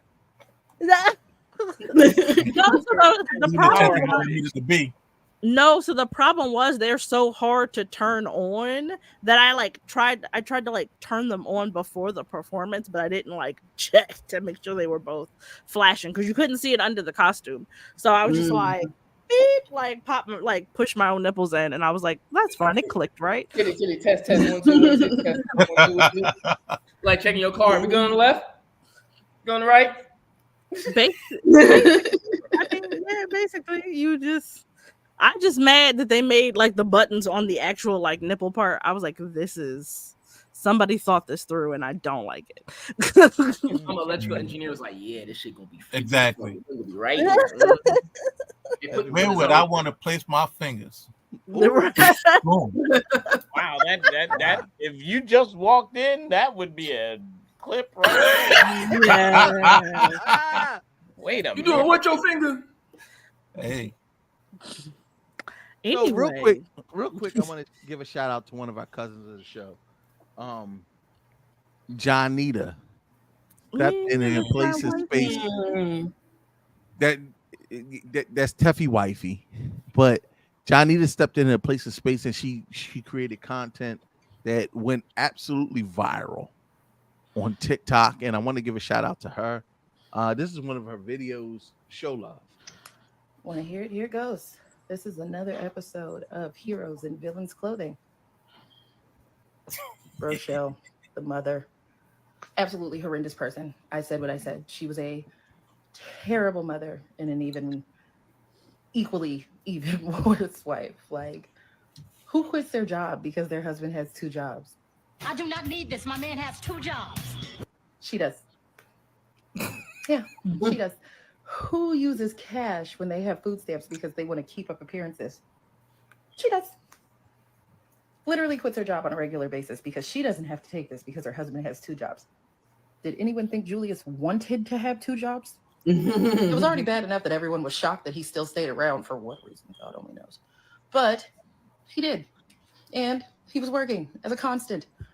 There were times where you did completely idiotic things, like being in a grocery store, having food stamps. But because you saw someone and wanted to not look a certain way, you decided to use cash. On top of that, this one, Chris, right? He was not your second in command. He was also your child. But you had him taking care of Drew and Tanya more than you did, damn near. Shameful. Worst character ever as far as a mom. I have a list of god-awful TV moms. Listen, it's coming. Oh, damn. Listen, and thank you, Johnita, for your stars. We've had so many cousins and people who have supported us through the years. We're appreciative of every motherfucker that ever has. And Jay Rich sent a video, even though he on the live right now. What? Yeah, you did, bitch. I wasn't gonna play it, but I'm gonna play it anyway. I didn't know if you were gonna play it either. I was gonna It's play like it. it wouldn't make sense. I'm here, but Yo, I just want to say congratulations to Head Nurse in Charge. Yo, mad love for y'all. You know, y'all the family and all that stuff. Wow, 300, huh? That's a feat. A lot of cats can't they can't say they did that. And the impact that you guys have on the culture, from pop culture to black culture, is amazing. And just continue doing what you're doing. Again, you know, love you guys. Pikes. This old long dread head motherfucker right here. I kind of want no hair. I kind of We want got no yeah. I kind of want to give a shout out to Teffy Wonder. She established a brand in representing women of color and invited on a very different demographic of people onto the show. This was a non-black person talking about the racism she was taught in her hometown, and Teffy Wonder kind of facilitating the moment. This is one of my favorite clips of Teffy's. Here it is. A lot of stereotypes are still held. You do have to. I'm from Louisiana, Northwest Louisiana. It is in a small town called Spring Hill, and it was about an hour away from Bossier Shreveport. None of these places we have ever heard Yes, of. you've never heard of 45 minutes from Texas, 15 minutes from Arkansas. You have to understand, I'm from the South. The South. And growing Strange up fruit South. in the South, I was taught these things where black people were untrustworthy. I should be careful about who I hang out with. I should be more wary of them if I come across them in person in just in Walmart. If you think about and my mom still uses the N-word with the hard R. Man. And I have to talk to her on the phone sometimes, and I talk about Somewhere around the hard R is where we were like, that's enough. Teffy Wonder, in establishing women of color in a place of media, why is that important to you? Oh, because y'all niggas talk entirely too fucking much. Period. Y'all talk too much. You're not the only demographic that deserves to be heard. And I'll fight a nigga. Oh, is that it? Are you done? Nah. You want me to be done? I'll leave. I'll leave. No, don't leave. Let it. Let it cook. Let it I'm gonna go to Shiv in a minute, but Foxy Rocks, why is it important for women of color to be heard? Because I don't think that we're heard enough. I think that a lot of things that we try to talk about or mention either is landing on the ears of people who take offense to what we're saying, or they just, now on the maturity level, or want to really try to understand because they've already made out a self-opinion about what they think about us or anything in general. So it is important that we have our platform and at least be able to encourage other women out there that can also be able to talk about whatever they need to talk about. Because a lot of people have sons, and they want their sons to go ahead and grow up and be able to know how to properly treat women and everything else, and listen to them. So yeah, it's important that we are heard. Also, men come from a place that like you just will never understand like women's issues or like women's like point of view. And honestly, like when I say y'all talk too much, that's that. You're talking from a position that you don't have the right to tell these kinds of stories and to speak on our behalf. Take it from niggas like Shits and Gigs who got it all the way fucked up. Black women are like, this ain't that, and we deserve to have our time and our space and and we have a 100% place. If you think for a hot second that you are deserving of our allyship, but we are not deserving of your protection and to be raised up in this space, you got the game all the way fucked up. And I'm no longer allowing for that ever anywhere. Any woman is safe with me. I'll tell any nigga to shut the fuck up and let her speak, because we're reclaiming our motherfucking time from here now and forever. Can I throw something else out there too? Like another thing too. You gonna shut the fuck up on this? No, and because there's too many times where you hear men say, "Well, I know women. I know women." And it's like, no, you don't. If you really want to know a woman, you gotta be strong enough to say, "Let me zip this." And let me listen. If anything, that man versus bear conversation. If anything, that man versus bear conversation showed just how many of y'all don't know shit about women. Don't know shit about women close to you. Don't know shit about women. That was a deep show. Intense, if nothing else. It shows how many of y'all you really don't know. You don't know us, and it shows how much of y'all really don't care about us. Right. That part. And I just want to mention too, like a lot of times I think with the type of arrogance that some men may have against women is based off their own personal experience that they had coming up. Maybe the mom wasn't right, grandmom, all the, history of trauma. So once you get with a woman or you see certain women that talk a certain way, that's to kind of remind you of what you grew up with, it's suddenly they're all this. We're all generalized. Yeah, bro. I'm sorry that Keisha in the 7th grade broke your heart and you refused to go to therapy to fucking get over that. And you low-key hate your mama because she didn't hug you enough. But that's not my motherfucking problem. And I'm gonna need you to get over yourself. Do the work that Black women have been doing for like at least the last half a decade. A lot of times with us women, we will comb over our entire lives. We'll go ahead and comb ourselves with a fine-tooth comb. The moment you say there's something wrong with us, there's something we need to work on or whatever, we'll go ahead and look back at ourselves. We'll go, okay, let me go ahead and fix this. We'll go ahead and try to clean up and everything. And at the end to find out it's not even us.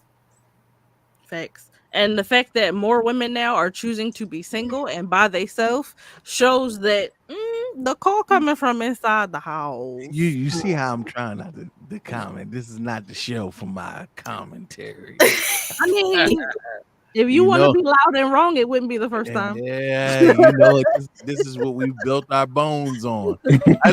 My man Scorp King, Shaq, Jay, and Zell was like, I'm gonna shut the fuck up.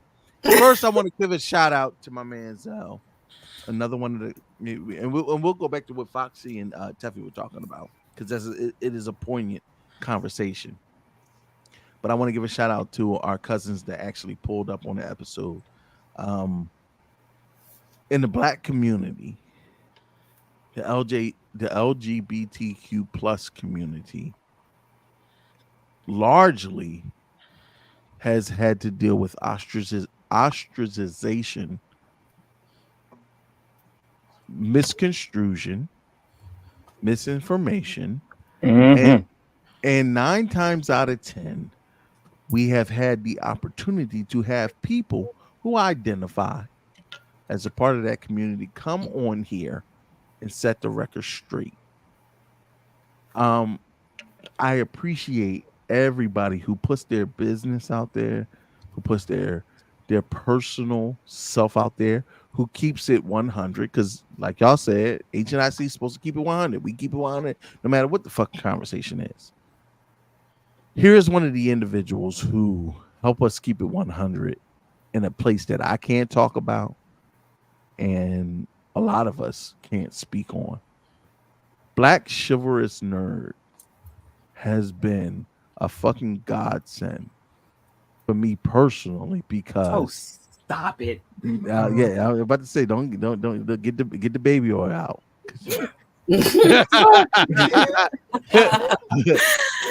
Because moisture.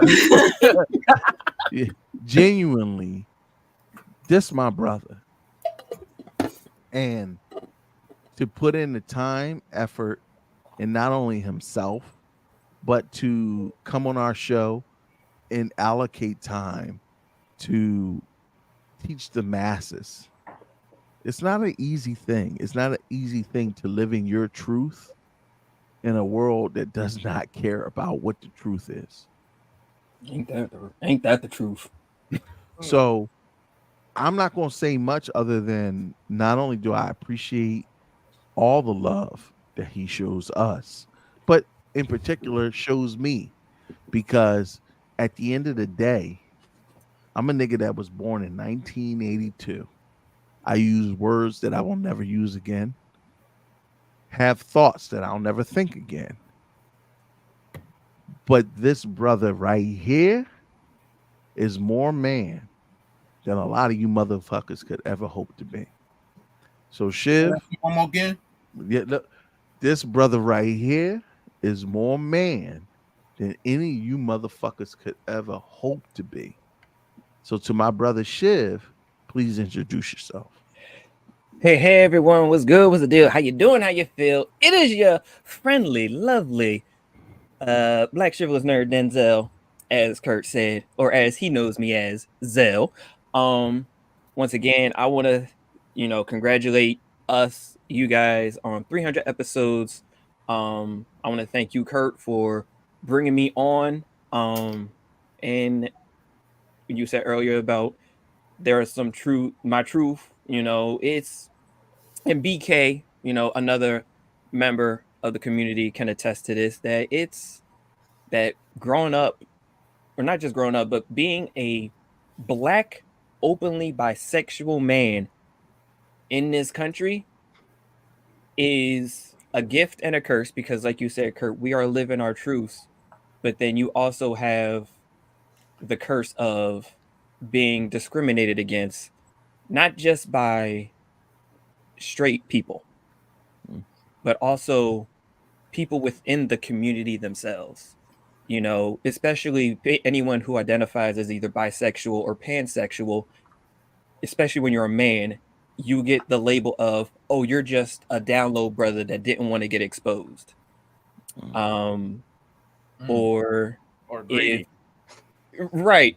Or if you're bi and you're dating a man, they go, well, are you really in the closet? Or maybe you're just gay light, you're just diet gay, and is that really? Oh, never mind. Yes, that's really is a thing. You see, I shut the fuck up. Gay light or diet gay. I had an instance, and I'm surprised I didn't tell the story when we were talking about the dating pool episodes, but I had a bisexual woman tell me that she did not want to date a man that was also bisexual. And at first she was like, oh, I'm not into men that date more than just women, which is totally fine. Listen, your preference is your preference. Mm-hmm. But it was the reasoning that rubbed me the wrong way, because it reeked of anti-gay rhetoric. Because it was like, she goes, that increases the chances of me getting HIV, and I have a daughter to live for. Again, she didn't want to date me because she assumes that I'm just raw dogging anyone. Which, by the way, Shiv, are you out here raw dogging? No, Okay. All right. I had to ask. Like, nigga, are you nasty like me? I gotta ask. I just understandable, but yeah, like, I ain't saying what hole you put it in, but I want to make sure you got that rubber. Whoa. Nah, Stephanie came at the weirdest time. right. But she assumed that Drinking my because water I and was minding my bi, business.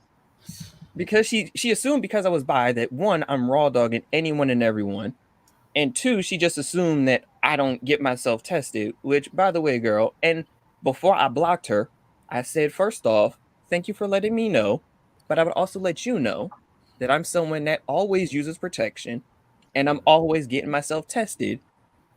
So I always make sure I know my status. But for her, a bisexual woman tell me that she doesn't date bisexual men and to use the anti-gay rhetoric that she used lets me know that no, and I said this to my sister, and this is the words of my sister. Oh, she has poor pussy control. Skill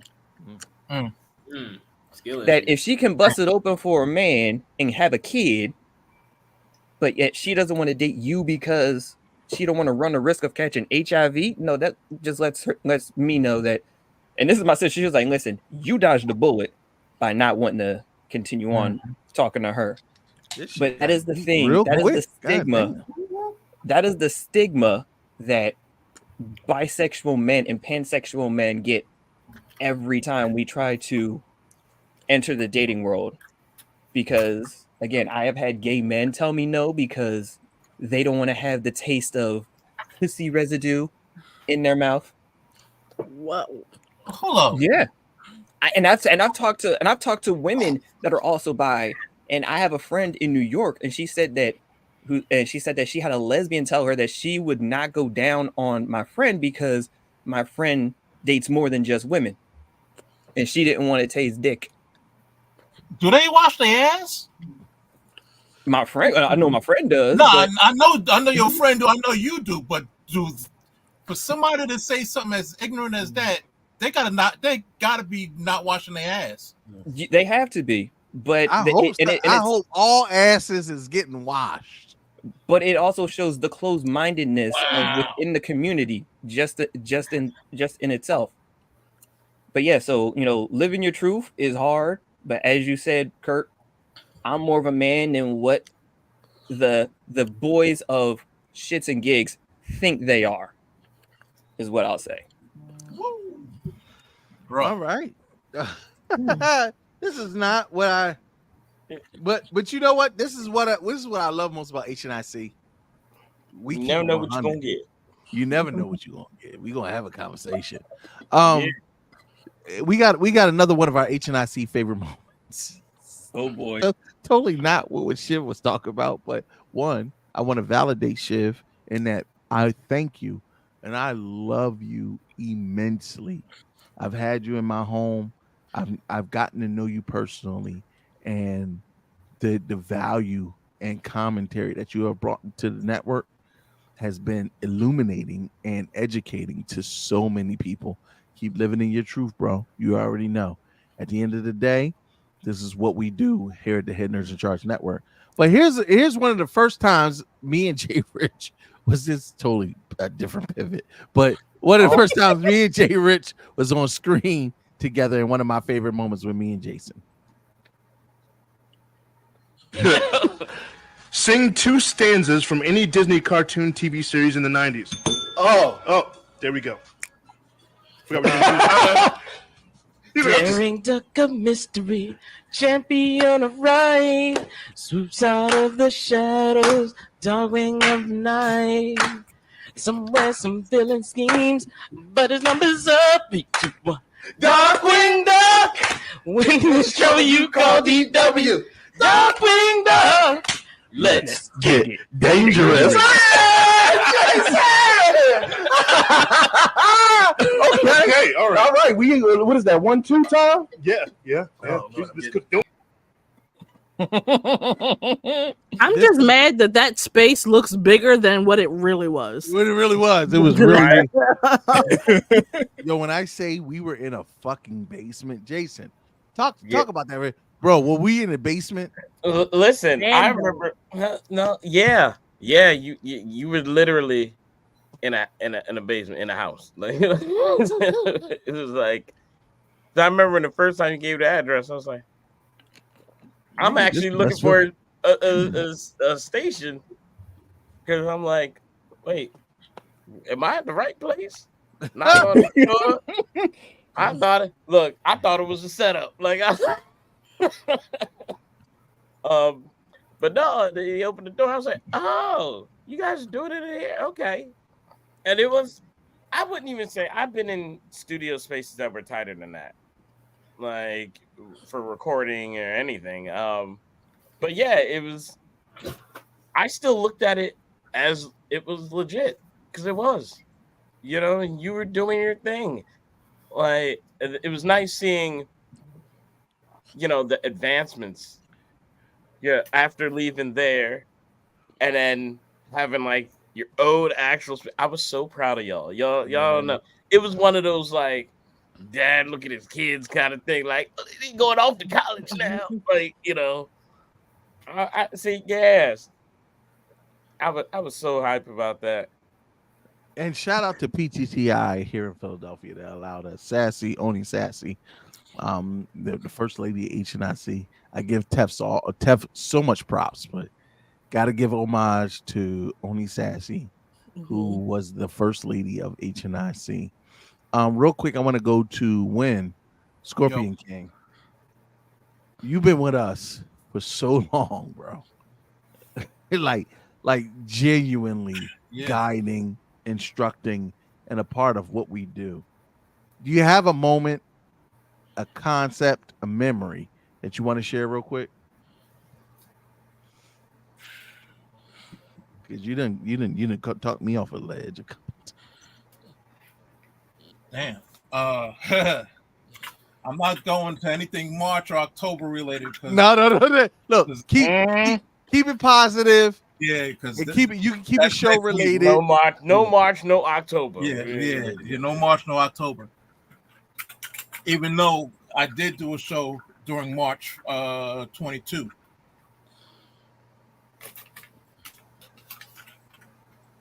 And if not, I could play a video and come back to you. Nah, I got it. Right. You allowed me to come on the show back in March of 22 to promote a little something I was doing at that time. So, and since then, you've allowed me to come back on and promote other things that I was doing, building with T-Con, doing my own thing and everything like that. So for me, those are the positives that I see, where the average dude be like, nah, man, you got to pay me some money or whatever. And I'm like, yo, I'm trying to do something to help build up this community one way or another. Mm-hmm. And the community seeing it in other ways now. What I love most about what Win got going on, if y'all don't already know, he's already building spaces, studios for people to be able to create content and put their shit out there. As one of the directors of HBC UConn, he has already built platforms on a larger scale to be able to bring in vendors and people of the like to be able to support Black creatives. One of the things Teffy wondered when me and her kind of put things together, we were talking about, well, let's talk about some of the things that we're doing outside of here. And I'm not really good with talking about some of the shit I do, but if y'all don't know, I'm a stand-up comedian. Outside of what I do in the podcasting world, I actually get on stage and tell jokes. And thanks to Teffy's encouragement, I'm going to play a little video from a competition I was on.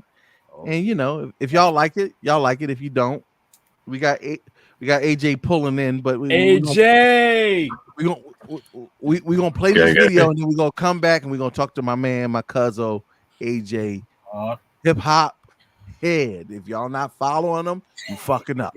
But I'm gonna play this video off the strength of not only do we do HNIC, but we do our own personal projects. This is one of mine.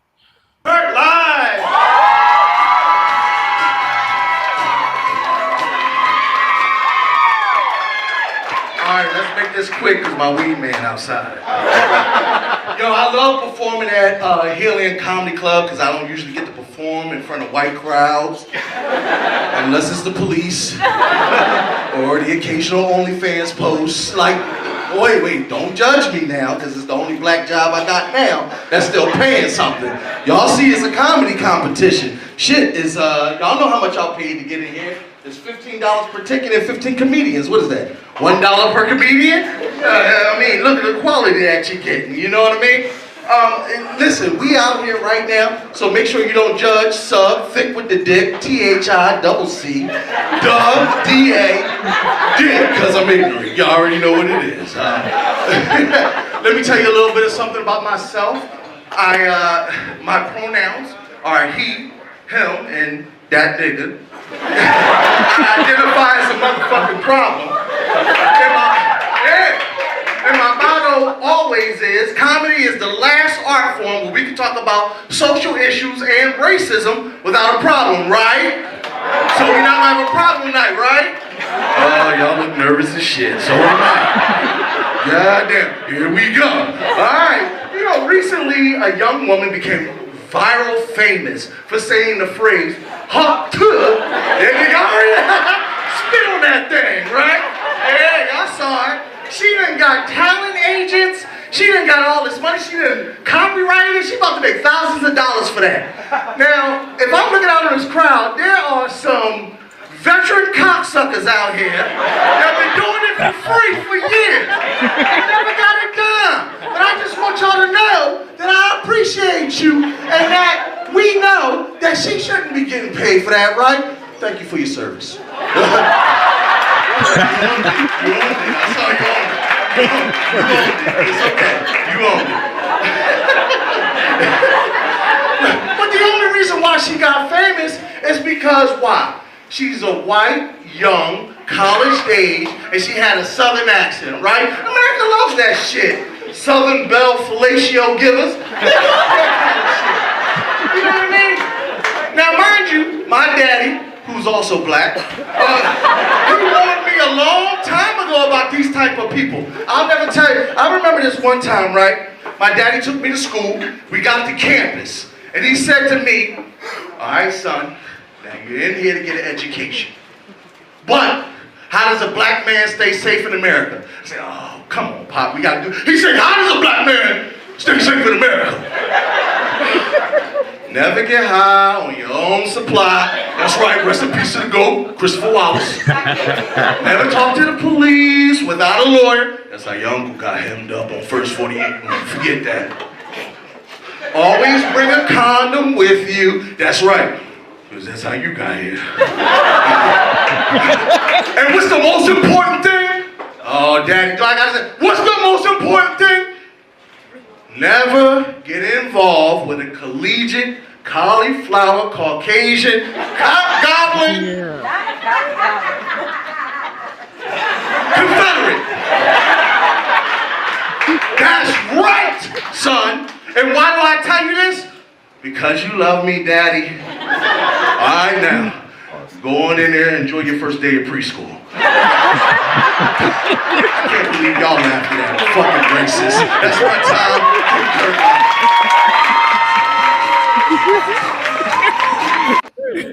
So for the first time have I ever put my entire bit, 5 minutes straight to comedy, on the internet.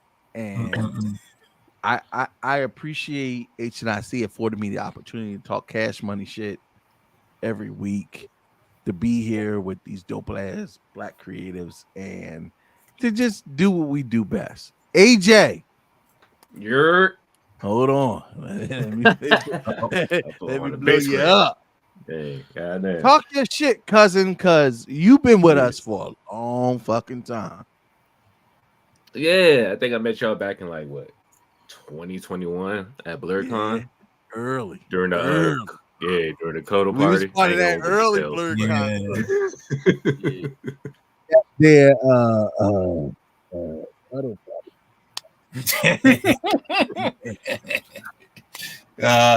I ain't gonna take it. Another day. Yeah, win. That's a whole show. I'm gonna let you be great. I'm not gonna tell you business, but me, you win. We all go win. The cuddle parties though. Damn. Go ahead, AJ. But yeah, it's your boy AJ, co-host of Hip Hop Vibes, the podcast. It's like a charcoal quest. You got to say the whole thing. Host of Hip Hop Vibes Radio. Hip Hop Vibes Radio. Go live every Thursday. My bad. Every Thursday from 2 to 3 p.m. Eastern Standard Time. I actually got a new radio show coming out next Friday, starting at 8:30, called True Fans Playlist. Kind of similar to Hip Hop Vibes Radio. Talking all hip hop shit. Follow me on my TikTok and IG, A-Tone Productions, A_Tone_Productions. That's why I do all my daily hip hop content. And actually we got a new episode this Friday for the podcast. We're doing a versus battle, Lil Wayne versus Jay-Z. Make sure y'all tune in for that. And Diddy exclusive. All right. I'm weak. No Diddy. They go fight in baby oil. That's it. Oh, shit. No comment. No Diddy. If y'all not following my man AJ, when I tell you what he's doing over there, Hip Hop Vibes, the whole nine, that is your one-stop shop for everything hip hop. Knowledgeable, entertaining, and his whole crew know what the fuck they talking about. We are we got a lot that we going into. Hold on, let me. I'm too drunk for this shit. Yeah. Hold on. Damn. Jason's out of there. All right. So I got another video I want to play real quick. I want to shout out my man Rob Franzese. I gotta say it like that because I'm not sure how you pronounce that shit. It's Italian. The real life Peter Griffin and the real life Lois Griffin. Mandy Rob, from that's Mandy my boy Love. right there, Kurt. Mm-hmm. Them two people, them two folks, again, it ain't about color. Rob is my brother. When I say my brother, like I live and die for that motherfucker. And Mandy, I go to war for. Yeah, man, Rob, Kurt, Rob is cool as peoples. And it transcends just being cool for me because I know about his personal life, what he has had to overcome to do what he's doing. Mhm. And for all my people of color on this panel, we love and support. Yes, we indeed. know how hard this shit is to do on a day-to-day basis. Woo! So again, real life Peter Griffin, real life Lois Griffin, having a dope ass moment with the HNIC. This is a throwback. Teffy Wonder. You had your hair wrapped up that night. But here we go. You know it's a black production when you got your hair wrapped. That all you see is violence in movies and sex on TV. But where would always good old fashioned values on which we used to rely? Lucky there's a family guy. Lucky there's a man who positively can do all the things that make us laugh and cry. He's a family guy. Hey! That's a good segue to this. I love it because Hey, they did that shit. Yeah, that's my boy right there. There is no advocate. Mandy has fought niggas butt naked in the middle of Times Square. Yeah. for black rights. One of the staples of HNIC has been sing-alongs and things that we've done within the community. This is another one. I'm gonna bring it up. And shout out to Violet Verse. If y'all not following Violet and supporting that young sister. First of all, pause. I met her. She was like 5. She's in like middle school now, and I can't. I don't like it. Oh I my know goodness. boys are coming, and I'm ready to fight them all. So to her parents and those who support Violet First, please continue to keep supporting her. And she is a affiliate partner of HNIC. We will always do our best to make sure that she succeeds. Violet is here in the Ghostwriter. Her and her parents, Blue and her mom, they do such an amazing job. But this is one of the HNIC sing along. Count on there, everybody. Yes, count on it. Come on in, yes, please.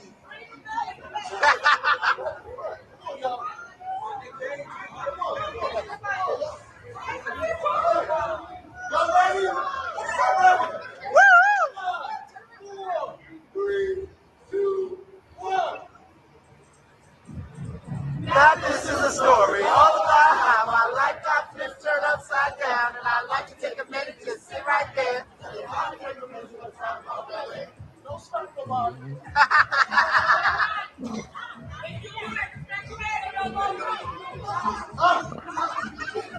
In West Philadelphia, on the playground was where I spent most of my days. Back to election, all cool and all shooting some people all outside of the school with a couple of guys. Started making trouble in my neighborhood. I got in one little fight, my mom got scared. She said, "Jim, this is for a cabin." When it came near, the license plate said fresh with a dice in the mirror. If anything, I could say that this cab was weird, but I thought, I pulled up to the house about 7 all day, like an L to the cab. Yo, smell you later. Look at my kingdom, I was finally there. Sit on my throne at the Prince of Bel-Air. Y'all might have noticed Foxy Rocks over there. Lee. Look, that's what I'm saying. Listen, Foxy Rocks is always in the mix now. What's all that moving back there? That's one of the Shaq, you got the opportunity to do a live show with us. Yes. I kind of want to know from your perspective, how was that? Not long enough. Because I know, especially with enough alcohol, we can get a lot done in a lot more time.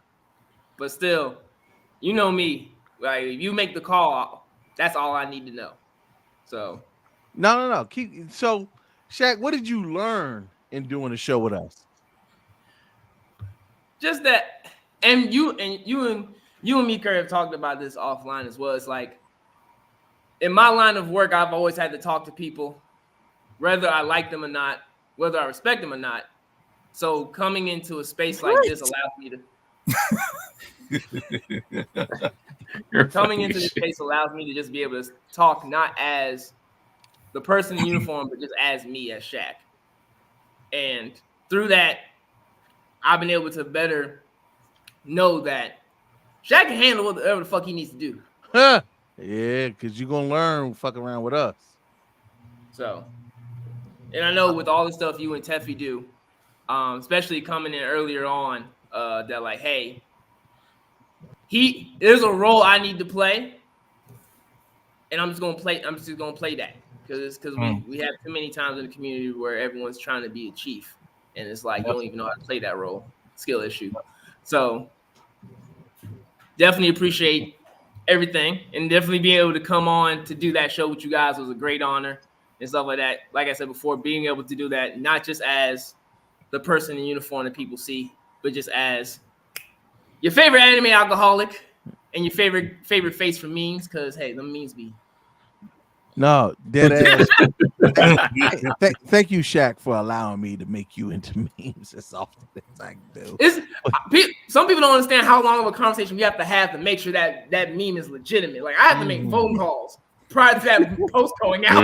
Listen, we gotta block out names and make sure name tags is out of there.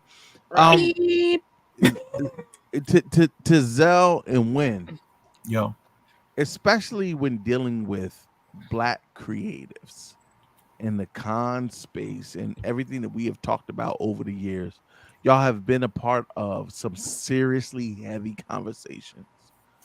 How important is it to have those open dialogues about everything that we've talked about over the years with our demographic that we relate to, whether it be how they interact with women, hygiene, or just how we perceive the world as a whole. So go ahead, man. You go first.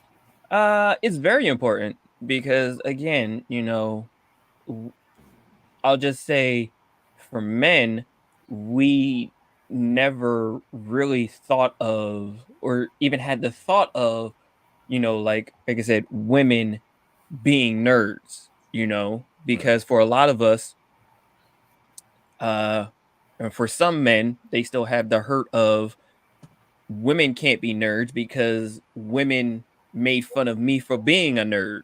You know what I mean? And to Teffy's point, those guys need to see a therapist, a psychiatrist, do the work for themselves.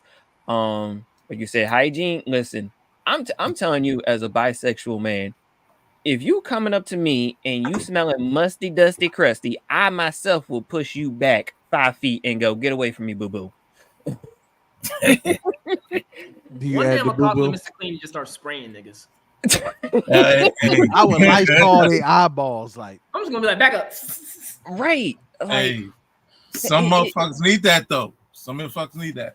But yeah. to tag on to what Zell was just saying, look, I'll be 53 on election day. Dang. So when I say I'm too old for this shit, I am too old for this bullshit that some of y'all be pulling. Mm-hmm. I've been out of high school for 35 fucking years. Dang. We had to say That's because I'm older than I've been out of high school more than some of y'all been alive.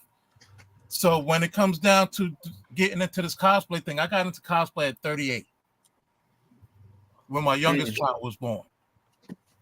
She just turned 16. My oldest will be 30 3 days after I turn 53. These conversations that are being had on the show in the rooms during cons and shit, when we all, you know, get together and just chop it up for a while, they need to be held and had every damn place they can, because as a soon-to-be 53-year-old, there's a lot of shit I've seen, but the stuff that I've seen in these last 15 years, 16 years of being in the cosplay community, I'm seeing that these things need to be talked about a lot more, because life is definitely different now than it was when I was younger. Facts. And Yeah, there's a like- lot of things that are out there, and you know, people don't know what they don't know until they're told. Mm-hmm. A lot of people, like on that one clip that you played with Shorty from Louisiana, a lot of people are fed some bullshit throughout their entire youth, the youth of their life. So when they actually step out and start meeting other people, they're confused as fuck as to what to do and how to behave, because they're seeing the truth versus what they were told, and they're like, okay, whoa, my mind is blown. What the fuck do I do? Right. Do I believe this nonsense, or do I go ahead and go out on my own and look at this person as if they bleed the same as I do, they do the same things that I do, and just live life and enjoy the people I'm around, and learn how to treat them the way they're supposed to be treated and all that other good stuff. So as far as these conversations go, they need to continue. And I love it because hitting on 300 episodes. Recently, we just did a full review of the presidential debate, and we'll give you everything from the funny to the serious. Again, for you hip hop heads, if you're not over there following AJ and his podcast, if you're not following Shiv for his content, if you're not following Scorp King, if you're a cosplayer, you should be. If you're an anime head, you should be following Shaq. And if you're an anime head, a gamer, a person who loves card games, when I tell you right now what Jason is doing, innovating in the card game space, you would do yourself a disservice if you're not following him. I'm about to cop up. I ain't gonna front. I'm about to drop a couple bands on Jay for some of the shirts that he makes.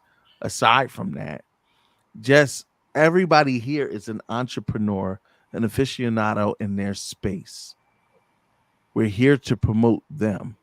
And that's what gave life to HNIC Con and the HNIC Network. That was the purpose of it, to give a platform and a space to Black creatives that we know are out here fucking the game up, and you need to know about them. As we get ready to wind down, because my drunk ass gonna say something wrong. You know, I'm gonna fuck up. I already know I'm gonna fuck up. I'm gonna say something I ain't supposed to say. Turn up, man. Turn up. Hey, listen. 300 fucking episodes. You goddamn right. I'm gonna drink. But what I will say is, each person on this panel, to include not only my brothers but my sister to the right, left. She's in the middle. Yeah, thank you. Hold on. To the right of me. Oh, now she's This journey, what we've done, has been amazing. I made a lot of friends, and I made a lot of enemies in this shit here. And not everybody understands the vision, but I like to think that what we're trying to accomplish transcends even my pride. Here's my final moment. One of the cherries on top of 300 episodes, but a relationship that went sour, but this was still a dope moment for me. Toasting to a finished documentary about Orishas and bringing cosplayers together from all around the country and bringing people together to represent Black culture. And if you get an opportunity, the documentary is on YouTube. If you want to know what it is, DM me. But I'm not going to talk about the negative, but this was the culmination of what we put together.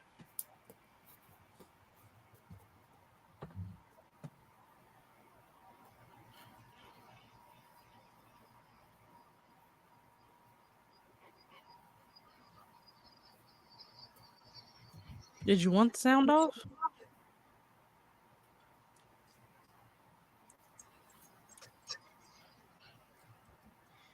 I'm upset that y'all was toasting after a motherfucker left.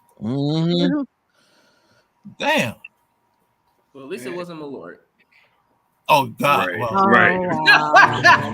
Malort is crazy. Yeah. Actually, shout out to Blur Dot Radio. He's sculpting now, Mike. And Mike? Mike, He's a sculptor? He's a sculptor. Yeah, he have art shows and shit.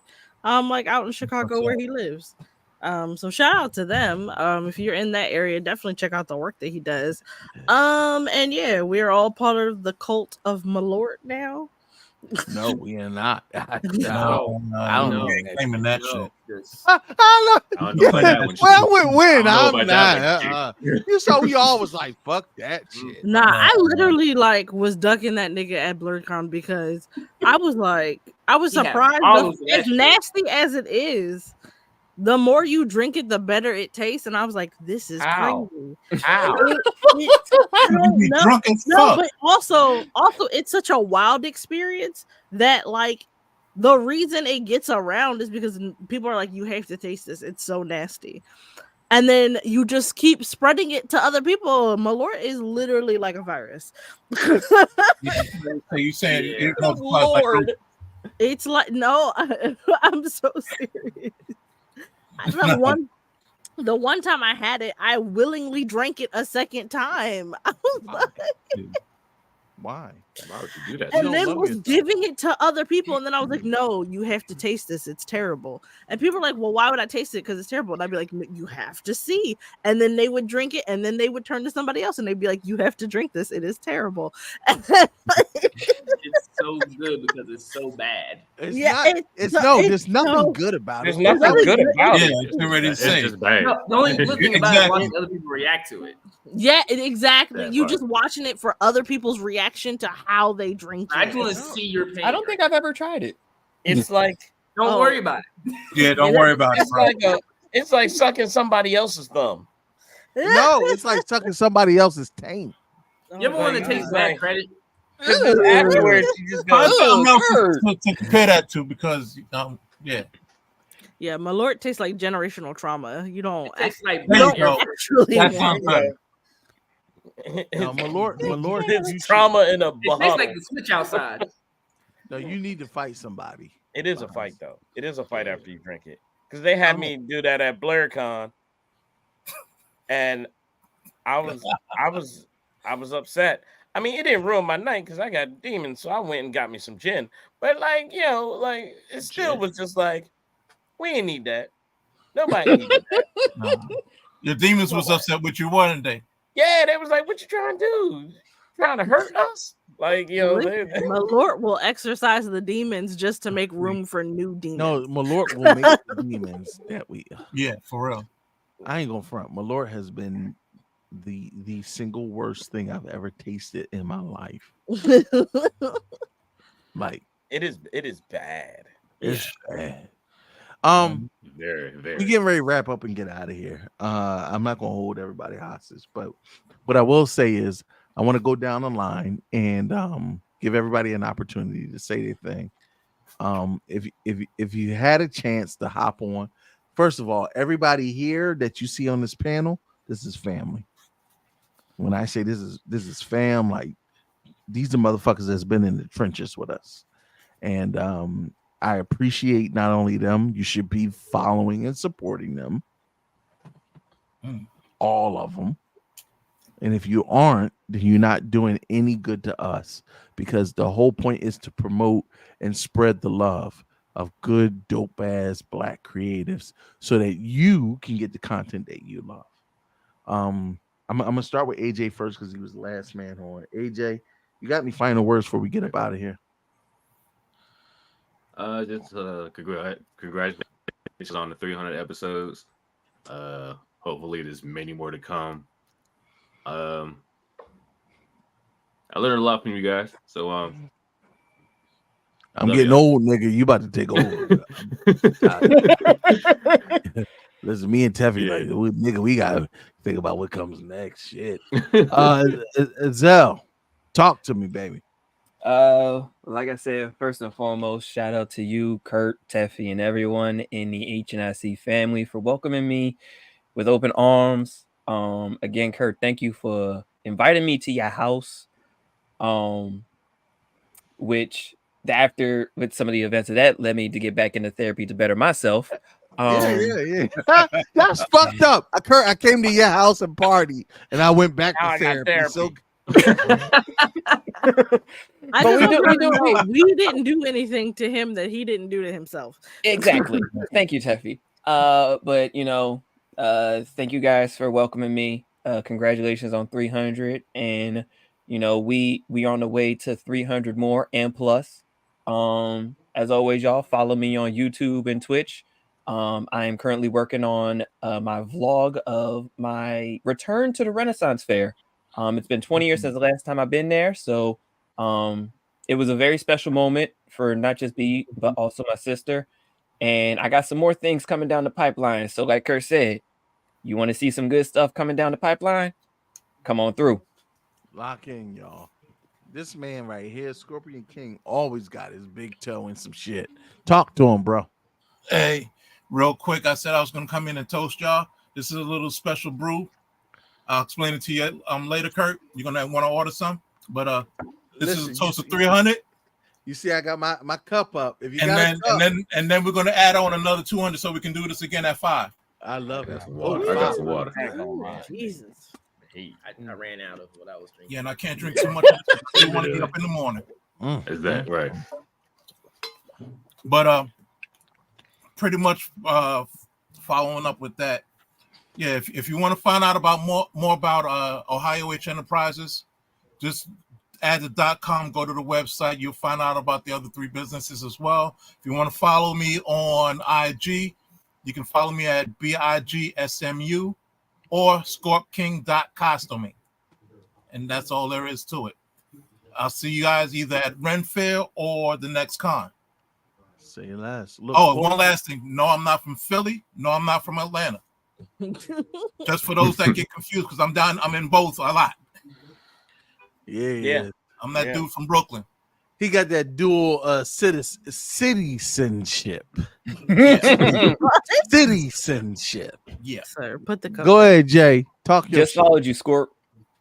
Cool. Yeah, I mean, well, doing that J1 studio stuff. I'm working on what to do with J1 Con 2025. We may bring it back to PA or Delaware, or maybe even, who knows, maybe back to Atlantic City. We don't know. But a lot of things have to be talked. But check out J1 Studios because we're gonna be pushing a lot of new stuff. We'll be making announcements for new projects, new games, new animations. Check out VT Heroes because I'm working on season 2 of the game, and that will be probably launching soon on some type of crowdfunding like Kickstarter. Get back into that. All right. Other than that, support all this blackness from head nerds, to Shiv, to Shaq, to AJ, like everybody, Scorp King. Like I've known a lot of these cats from way back, some even way back. Scorp King, you ain't the only old Negro up in here. Got that gray in your beard now, OG. Yo, You got that I'm gray in close- your beard, OG. Look. But when I shave it, though, everybody's like, "Oh my gosh, you look so young." I'm like, Yeah, same. They lying. They It's lying weird. to you. Except now it's growing in other places too. You can't shave that but so often. You got them grays in your pubes. Yeah, I mean, I still get under Once you there. get a gray hair on You your can't neck, see them Little unless salt and pepper never hurt nobody. Little salt and pepper never hurt nobody. That's true. It's true. It's good seasoning. Yep. Oh, Crazy behavior. person. And keep an eye out for my new T-shirt company. We'll be providing printing services. We'll be selling designs, and we also do hats and posters. So if you need marketing stuff and all that jazz, I'll be that bull for y'all. I know that's right. Nice. Happy Wonder. We what done made happened? we done made it to 300 episodes. What do you have to say about that? That's my purse, bitch. I don't know you. Hey. Yeah, that's about it. I like that me and Shaq knew exactly what to do. We were just like, and thank you to everybody who sends me random mermaid shit, mermaid reels, and like little photos of like mermaid things. I love you. You're officially part of the mermaid army. Make sure y'all pull up on a bitch next month. All month, Mergang. Or not. It's Nah. For Monster Madness. It's time to shenanigan, friends. Let's cause chaos and delay. I love it. Toxic. But we love it though, Taff. I was supposed to say, what did I say? We support women's rights and wrongs, and that starts with E, baby. What can I say? I absolutely love and adore Teffy Wonder because, and I want to make sure that this is stated in no uncertain terms. I absolutely would not want to do this without her, and we would not have gotten to 300 episodes without her. So to her and all the women of color of HNIC, thank you. Thank you for allowing yourselves to put up with my immense bullshit, because I'm a lot. And seeing what I wanted to put together, black men, you want something to succeed, put black women to task and let them make it grow for you, and then honor them in the way that they deserve. And that's all I'm gonna say. Facts. Rose. To the other black men of the panel, whether it be AJ, Shiv, Shaq, Scorp, or my man Jay Rich. These brothers have been not only friends, but mentors, confidants. Some have heard me at my high points and low points because this journey that we're on is not an easy one for any of us. If you are a creative, and especially a Black creative, you are fighting against the machine. And we see you. Please reach out and let's talk about how we can help you. To get to 300 episodes is a milestone that I will own. I do not do well with compliments and saying that we did a thing, but I am learning that sometimes you have to promote the good shit that you do in your life. It may not seem like much to others, but it means something the fuck to me. It is. So I'm gonna pour up after this show. I'm enjoy where we are at 300 episodes. My man Jay Rich, Teffy Wonder, and hopefully the rest of the panel will be pulling up next month because it's our spooky season Monster Madness tournament. Me and Jay Rich gonna have a whole fight over the next couple of days because we still got to solidify some shit. But outside of that, Merg gang. What's Putting out the the what, beacon. what's Come the on, what's Merg the gang. what's the topic? No, nigga, no murder. Yeah, we not Come on, there. Merg gang. Come on, Merg gang. Look, she already vying. Come on, Merg gang. No Diddy. Three. I just No want baby. y'all to No. know. Listen, no I just baby want oil. to know.